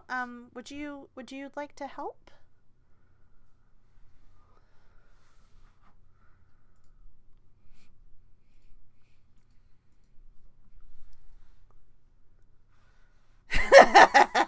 Yes. And then she looks at you, Relier, and says, what about you? Would you like to? It's mead, or I mean, it could be any of you. And she like looks up at the oh yes, okay. Oh, this is gonna be fun with your feats of strength thing next. Woohoo! But yeah, oh yeah. she like pulls you God, to. I did not think of that. She pulls you 2 from the group, and it's just Daylily and Estet, and Estet just smiles down, and she's just like, I could have done with some meat. I mean, whatever. I mean, well, we'll see whichever one's good, and we'll buy some. That's true. Basically, we get free taste testers. I like it. And yeah, the gnomish woman pulls you to Grizzle and says, look, we have 2 volunteers. Now we're ready. And Grizzle's just like, ugh, not again. All right, you 2, you will have to try several meads, and no puking. Try not to get too drunk. We don't do fancy wine etiquette here, so you will have to drink it. So Freak does not have a high alcohol tolerance. Well, that's your fucking fault. For this competition, Wait, do I? Daylily will, in honor of Silsphere, give her the Moonweaver's rosary. There you go. When you say drink it, doesn't mean I have to drink. He has to drink the whole. Yep. Yep. Each flagon of mead that they bring. Well, it's like a little snifter cup. Yeah. Like snifter glass, but yeah. I just couldn't think of another cup name to say. It's like flagon. That's a huge cup. But yeah, you 2 take your place at the judging panel, and the gnome gets up on like a high thing of boxes and just says, yeah, because you have to attune to it. Oh, well, I'm screwed. You're screwed. Have fun. But yeah, the gnome gets up on the boxes and says, "All right, everyone, meterers of Taldori, we have our judges, and let the competition begin."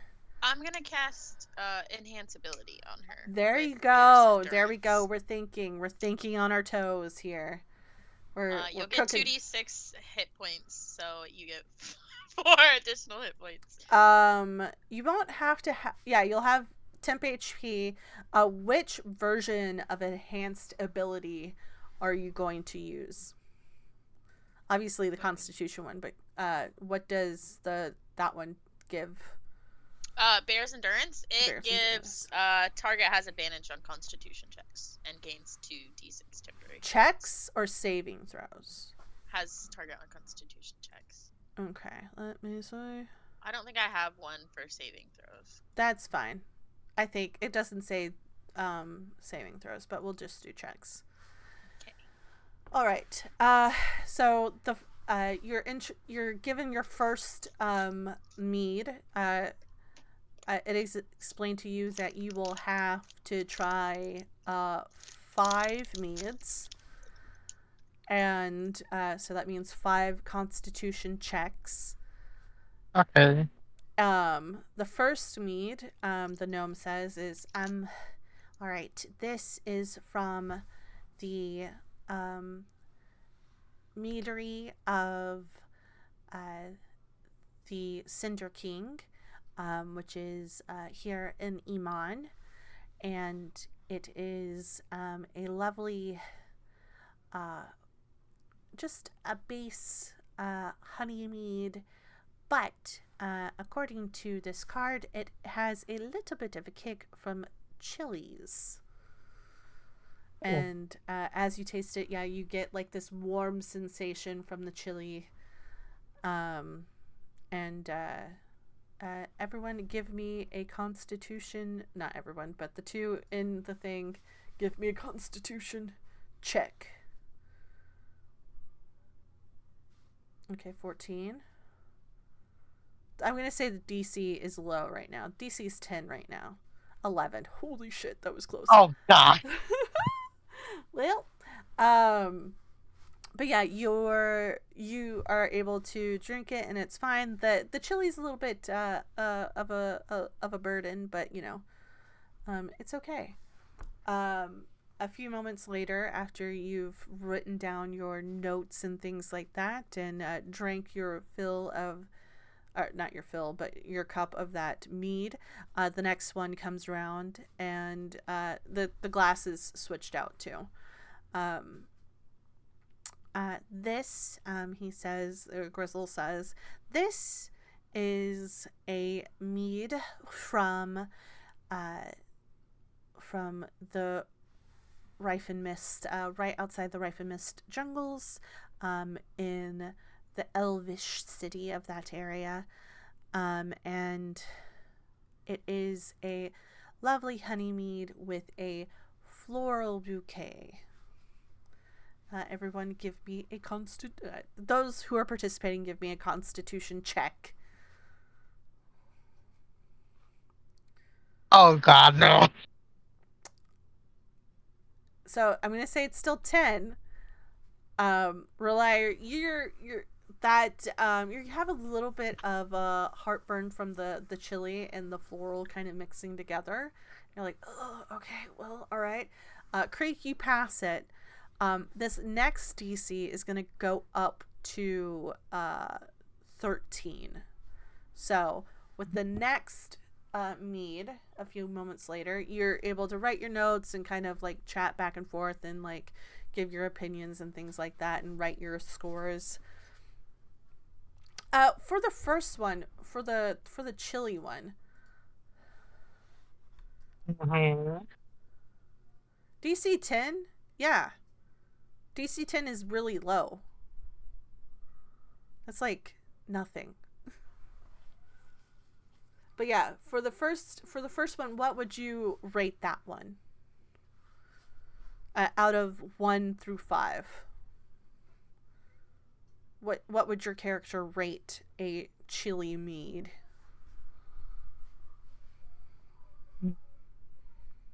Chili mead 3, floral mead 9. Okay. 9 out of 10, so yeah. So we'll do it out of 10. What would Reliar God. What would Reliar rate those first two? The first one, the chili meat, I'd say it's 6 out of 10.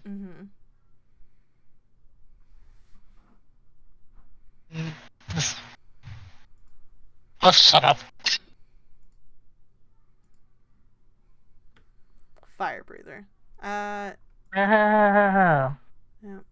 Anyway, the floor one, I'd say probably a 4 out of Okay. 10. No, it's not. Is that racist? I I'm mean, sorry. no, it's not. He breathes fire. Yeah, he does. It's true. All I don't know right. if it is though.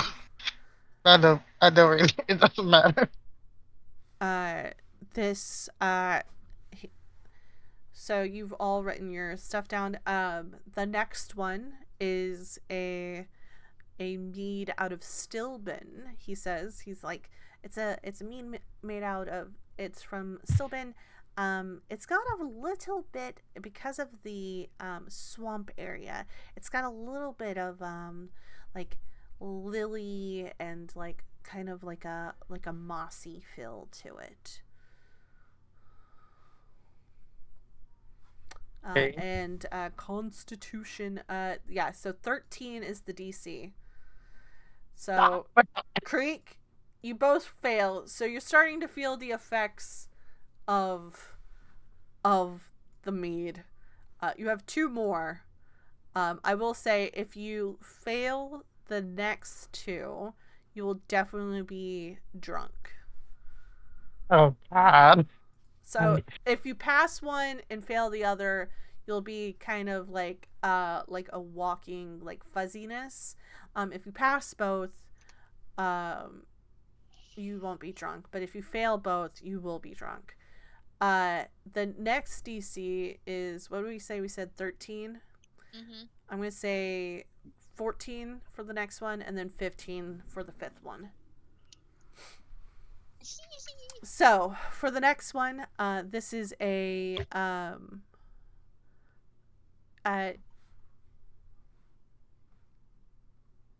Daylily, give me a perception check. Nope. Never mind. How about let's have a stat roll a perception check? No, because she wasn't with you. Stat is with me. Oh, No. because she doesn't.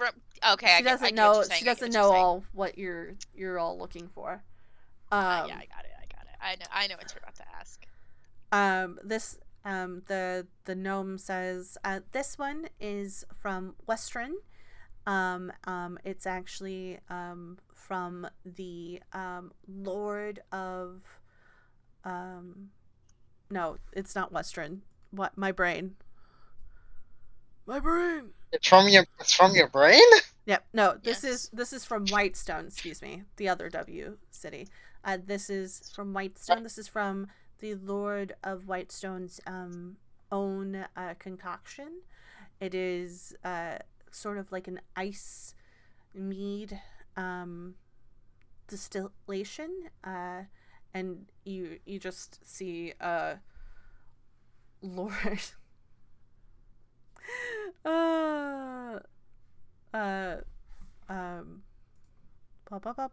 brain brain. You see Lord Dorolo kind of step forward. It's it's a sort of like a ice wine type of situation. It's very thick and sweet. So, but it's used with glacier water from the mountains just north of us. And he steps back into the crowd. But yeah. You try that. Next, give me a con save. Say 14 is the next one. check, not save. Check. Excuse me. Give me a con check. Your DC is 14.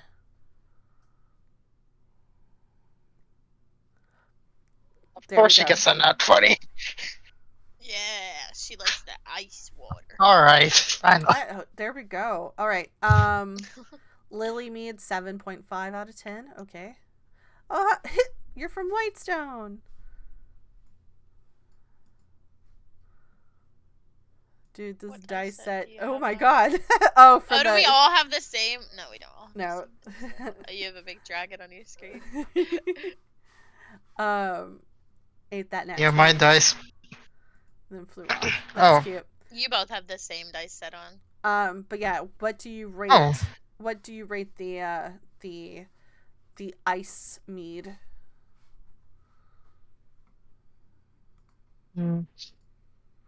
It's I don't know if any of you have had ice wine before, but it's like thick and very, very sweet. I like it. It's like a dessert wine, but this is obviously mead. I'd say a 7 out of 10. 7 Oh, out of the 10. other one was 7 out the of one 10. before. Yeah, the third the one. Lily I Mead. forgot the. Yeah, I'm gonna say that one was a 5 out of 10. 5 out of 10. Creek doesn't like the icy mintiness of it. It's not minty, it's like cold and like thick and like it's like okay, the coolness of it. 4 out of 10. Okay. You all rate your notes and things like that. You both passed. I'm not gonna be drunk. You'll just be fuzzy. So if you pass I'd this rather one, that over being drunk. and Griselle comes forward with the last one. He says, all right, this is a lovely one. This is the one from Lestrin. It is from oh god, what is the name of that tavern? Where's my notes? Don't tell me. What was it? What's the Sills one? Yeah. The Fairy Hole Inn. The Fairy Hole Inn. This is from the Fairy Hole Inn. This is a just a standard mead, made with honeys and apples, and it's got a little bit of a kick with cinnamon. Okay, I really need a good roll for this one. So roll a con check. DC 15.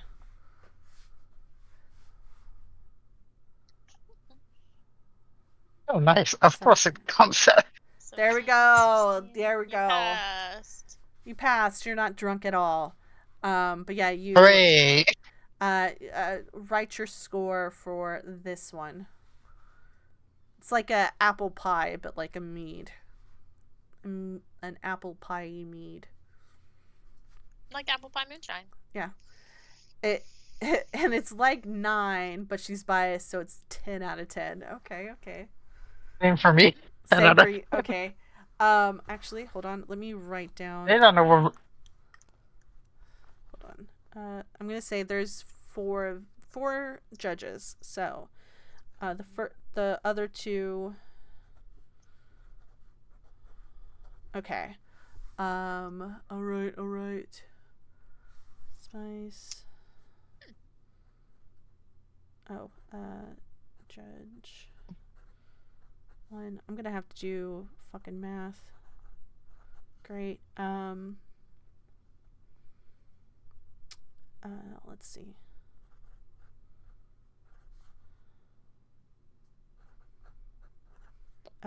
Okay. Let's see.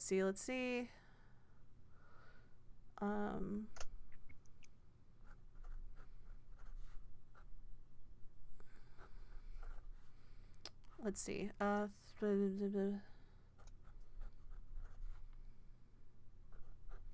Did everybody write, besides Creek, did you write your scores down? Because I didn't write them down. Relayer. What's your total score? No. What's your total for scores? You can math? Okay. Let me...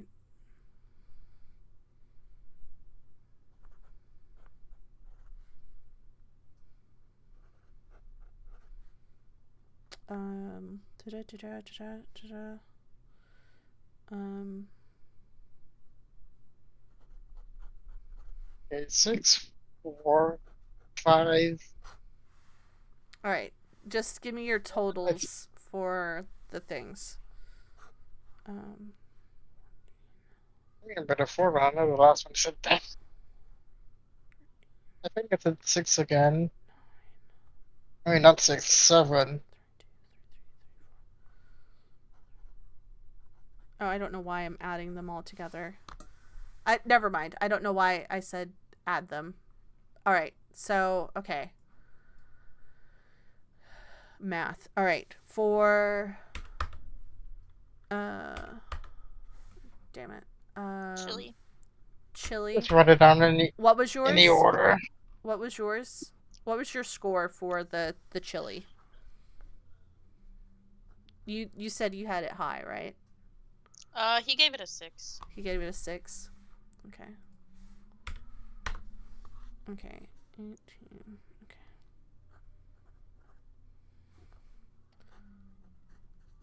Okay. It's 11. Hold on. I put it in. What did I? What did you give the floral? You gave it a low I number. put it.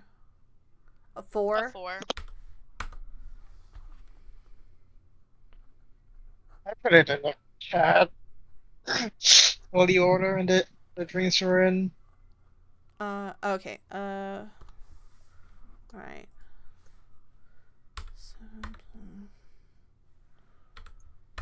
This is for the Lily one.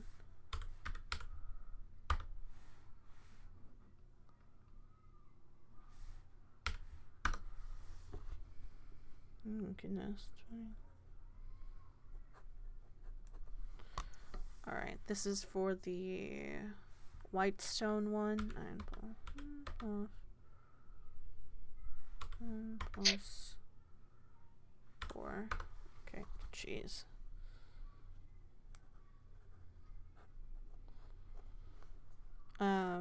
This is last place, obviously, but maybe.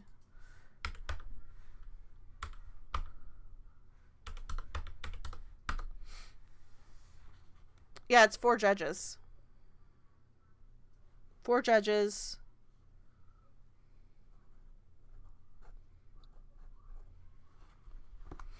All right. Gorsel gathers all your cards, does the calculations. It takes a little bit. You're all given like water or whatever. Maybe another mead if you want it. Water. Gorsel comes back. All right. All right, meters. Thank you for being here. Thank you for participating.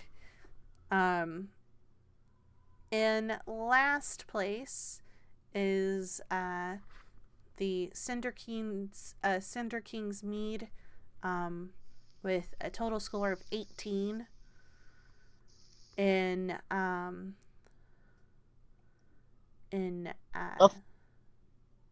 That's the first one we tried. Yeah, right? that's the first one. In 4th place, it is Lord Derolo's ice mead, but they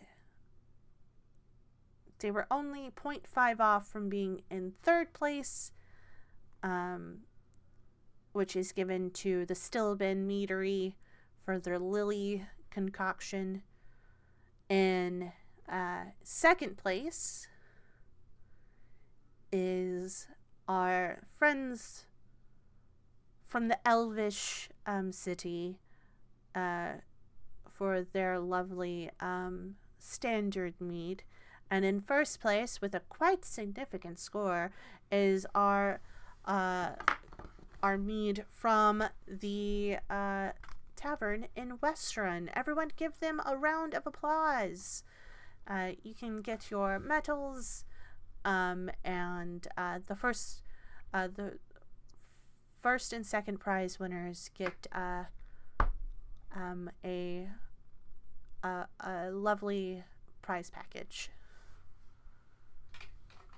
Thank you for those who are last minute additions to our judges panel. I appreciate you coming in at last last moment. Everyone have a good rest of the festival. Thank you. And everybody's like cheering and clapping and things like that. And actually, Creek, you see a familiar face in the dwarven man. I would also know who Rowan is. That's true. Wait, you all know who Rowan is. Yeah, we all went to the I inn. forget that y'all went to the inn. You all see Rowan clapping hands with everyone and shaking and smiling, and his droopy beard, and he looks at you two on the panel, and he's also like, and he kind of gives you like a finger gun, kind of like I see what you did there, thank you. And yeah, you're not drunk, and Rowan won. Yay! Yay! Does Rowan know about Daylily taking over Silsamir's half of the business? Yeah. I'm assuming that one of the letters was also... There was also a letter that was sent to Rowan. So, yeah. Okay. Daylily is going to go up to Rowan. How do you feel about ordering a barrel or two of the honey mead? It did pretty well compared to yours. Oh, you mean the Elvish? I mean, we could. I mean, I'm in talks with all of them, so I could easily have them on a rotation. Okay, just let me know if you need any contribution from me. Just probably whenever we start setting up. This was I've been working on it for the past couple of months, so this was kind of a see if this is viable. So if everyone likes it though. Yeah, you performed pretty well. Yeah. We also have our stand here, and everyone has a stand. So our cups I think this is going to push a lot of business towards us for the vendor, our vendor site here. So you all have a good Zan's cup, and I will hopefully see you soon. Please make your way to Western whenever you can. Yeah, we'll try to make a trip up. And he kind of pulls you all in for like a little hug and says, just to let you know, I have not seen him. So thank you. You all be the first to know. For sure. Alright. Daylily just kind of nods. And actually, her and Estet are going to go to the Elvish wine. Okay. Mead. The Elvish mead stand. And good to know. Whenever you get there, they all smile at you. They both smile at, or whoever's manning the vendor. It's mostly Elvish men and women, obviously. Mm-hmm. And they give you a slight nod and kind of like leer suspiciously at Estet, and say, well, we do have samples, but if you would like a regular glass, that will just be 3 silver. A regular glass is fine. Oh, perfect. And they pour from like these like long like green glass I don't know, wine. Brain does not do bottles. There we go. Bottles. Jesus. Like it has like a narrow neck and like a wide base, and they just pour it. Yeah. And you have like 2 glasses. Are the rest of you drinking more mead? Nope. Smart. All right. Yeah, so the next, y'all are all walking around. That 3 silver covers the glass and the drink. So if you bring the glass back, it will be at a discounted rate. It will be 2 silver for a refill. Nice. Thank you, Germany, for giving me that idea. They do that with the winter festivals. You buy a cup. It's like a deposit. It's the same with the beer festivals as well. But yeah, the next place you go to, you walk around and see is this lovely tower that has like different signs that just have kind of you seen at a carnival. They say like weakling, feeble, mighty, things like that, and it goes like it's like brawny, things like that. Down this like tower, and there's like this little bell at the top, and there's like men and some women trying to hit the bell. You hear like a little cling every once in a while, but yeah, you're able to you can get in line if you want to.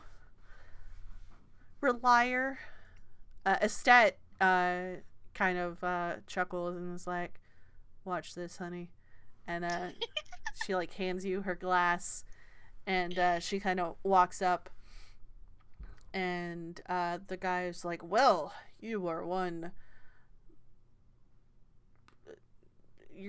some kind of lady. It's a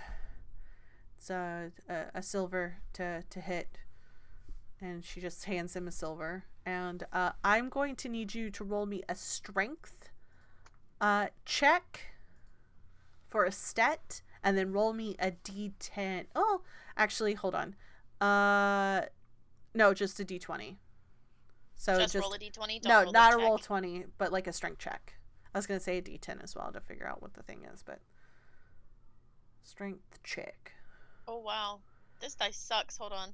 That did not roll. It like touched I'll let the you wall. re-roll it. Yeah, that is not. I'll let you re-roll. I changed my dice and I think it fucked everything up. It happens.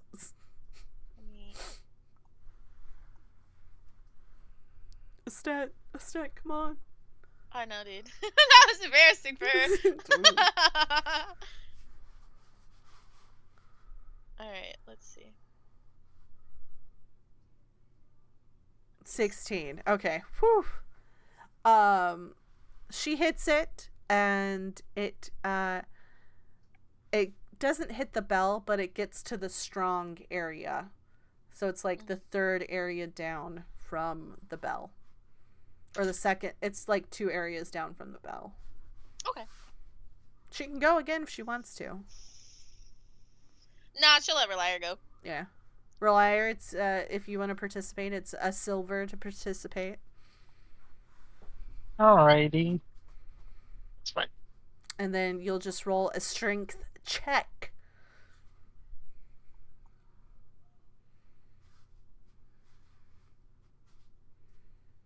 Come on. Really? Okay.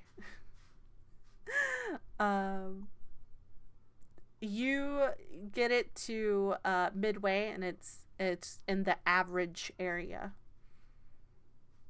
Can I go again? Yeah, another silver. Well, I have an excuse to get rid of these so far. Come on.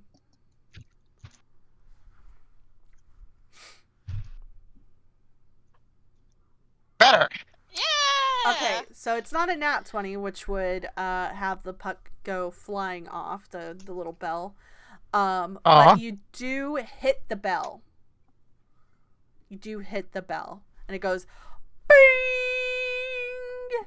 and the person that that gave you the mallet says, very nice, I like your style. I mean, you can go one more time if you want to, but I mean that you're in a group far and above a lot of people. Does a set feel jealous or threatened? I hope not. She's a little disgruntled that he hit the bell. Does she want to go again? Yeah. Of course she does. Does she rage? Oh, I forgot she can rage because she's Yeah. Also, Yes. Creek wants to go. She wants to try. Oh, Creek wants to go? She is going to rage. Okay, so Oh my you god. would get advantage on your strength check, I believe. Yeah, let's go. Uh, that gets her up to the brawny area, so right below the bell. Okay. She'll take it. Yeah, she'll take it. Okay. All right, Creek, you saddle up. You give 1 silver. And roll me a strength check. Come on, Creek. I only had 1 silver. That's good. 15. 15 will get you to the strong area in the area. So it's right above where not right above, 2 above where Relia originally was at. Daylily wants to go. Daylily wants to go? Ooh. Yeah. Estet, whenever you hand the cups to Estet, she looks at you and she's just like, yeah? Okay. She gives you like a little kiss on the forehead. Do what you gotta do, honey.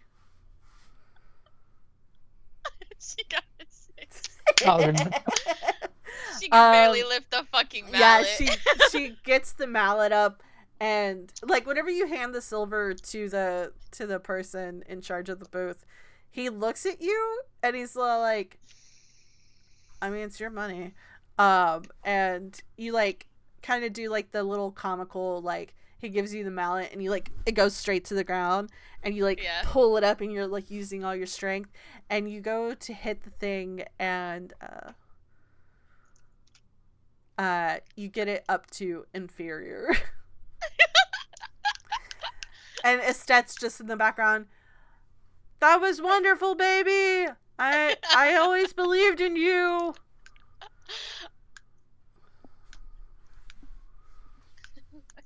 Great job. Her strength is her mind, not her body. She just wanted to participate with everyone else. But yeah, that's the but yeah, that's the high striker. From this is another one of the games from the Games of Skill set of Carnival mini games from Ghost Lore Studios. So go check out Ghost Lore Studios DMs if you need wonderful free stuff. But yeah, you all walk around. By the time that y'all are done with the reading of the cards and the judging of the wine, the mead took a while. And then also the feats of strength. It is getting close to the time that you have to go pick up your outfits. And as you kind of weave your way, do you get more mead while you're there? While you're in the area? No. We're about to go to a ball. Okay. But you can turn in your cup and get your deposit back. So you'd get 1 silver back. Or you can keep the cup. That's the point of the deposit. We'll just keep it. It's fine. Just keep the cups. Cool. But yeah, you make your way back to the Fit So Good right next to the Laughing Lamia, and you pass the tent, or where would be the tent of the fortune teller, but it's not there anymore. She said she'd only be there till sunset. Spooky. So spooky. Did you say spooky? Spooky. Yep. But yeah, you walk in and Broomhilda is downstairs and she's just like, my favorite customers. I like you. I like your style. Let's get you into your outfits and ready for the ball. And the man with like the guy that looks like the freaking guy from the Moulin Rouge is just like, these are the people going to the ball, Broomhilda? Yes, and I got them into very nice things. So, let's make sure that they are very nice for the ball. But yeah, you all get ready. You're able to who has did he give you the bag of holding? I can't remember. No. He did not give you the bag of holding. So they give you like a little tote bag and things like that. Or we can leave your things here and you can come get them tomorrow. Uh, Actually, looking around the room, Mm-hmm. is there a large plant in the area? A large plant? Yeah. No. It is mostly clothes. What about outside? Is there a large plant? No. It's mostly buildings. There's like There's no fucking trees or anything? not in this area, no. God damn. Okay. The trees are mostly towards like the middle, like the certain parts of the Abdar's promenade, not this part, though. I know. I'm sorry. I was excited to use a new spell. Oh, the door, the tree door. No. Which one? Transport via plants. Yeah, the tree door spell. It's not a tree door spell. That is a tree door spell. You make a door in the tree, and you go through it. No, it's different. It's not a tree door spell. This spell creates a magical link between a large or larger inanimate plant within range and another plant at any distance on the same plane of existence. You must have seen or touched the destination plant at least once before. For the duration, any creature can step into the target plant and exit from the destination plant. Yeah, it's a tree door plant. It's not a tree door. It is It doesn't a have door. to be a tree. You don't draw a tree. You just click. You just like, okay, part your leaves and step through. But no, there is not vegetation like that in this area. You'd have to go searching for it, and you're currently in your outfit. But with that being said, I think we're going to leave y'all ready for the ball. We'll do the ball next time, which is fine. But yeah, That's totally fine. we are going to do that. I'm going to hard mute y'all, and I'm gonna go here and say thank you everyone for coming to this episode of Through the Looking Glass, episode 34. I know, it's crazy. We had a lot of fun with carnival games this time, and I can't wait to scare the ever-living shit out of them by making them do dancing next episode. I can't wait. It's gonna be fun. I'm so excited. And I'm really excited about their outfits. I can't wait for the fan art. If you do fan art, you should totally make some fan art and drop it in the Discord, or elsewhere on the internet, and tag me at Shelly Von Miller. I would love to see it. I'm just saying. Anyways, I love you guys very much. Thank you so much for joining our adventure, and I will see you next time for Through the Looking Glass. Goodbye.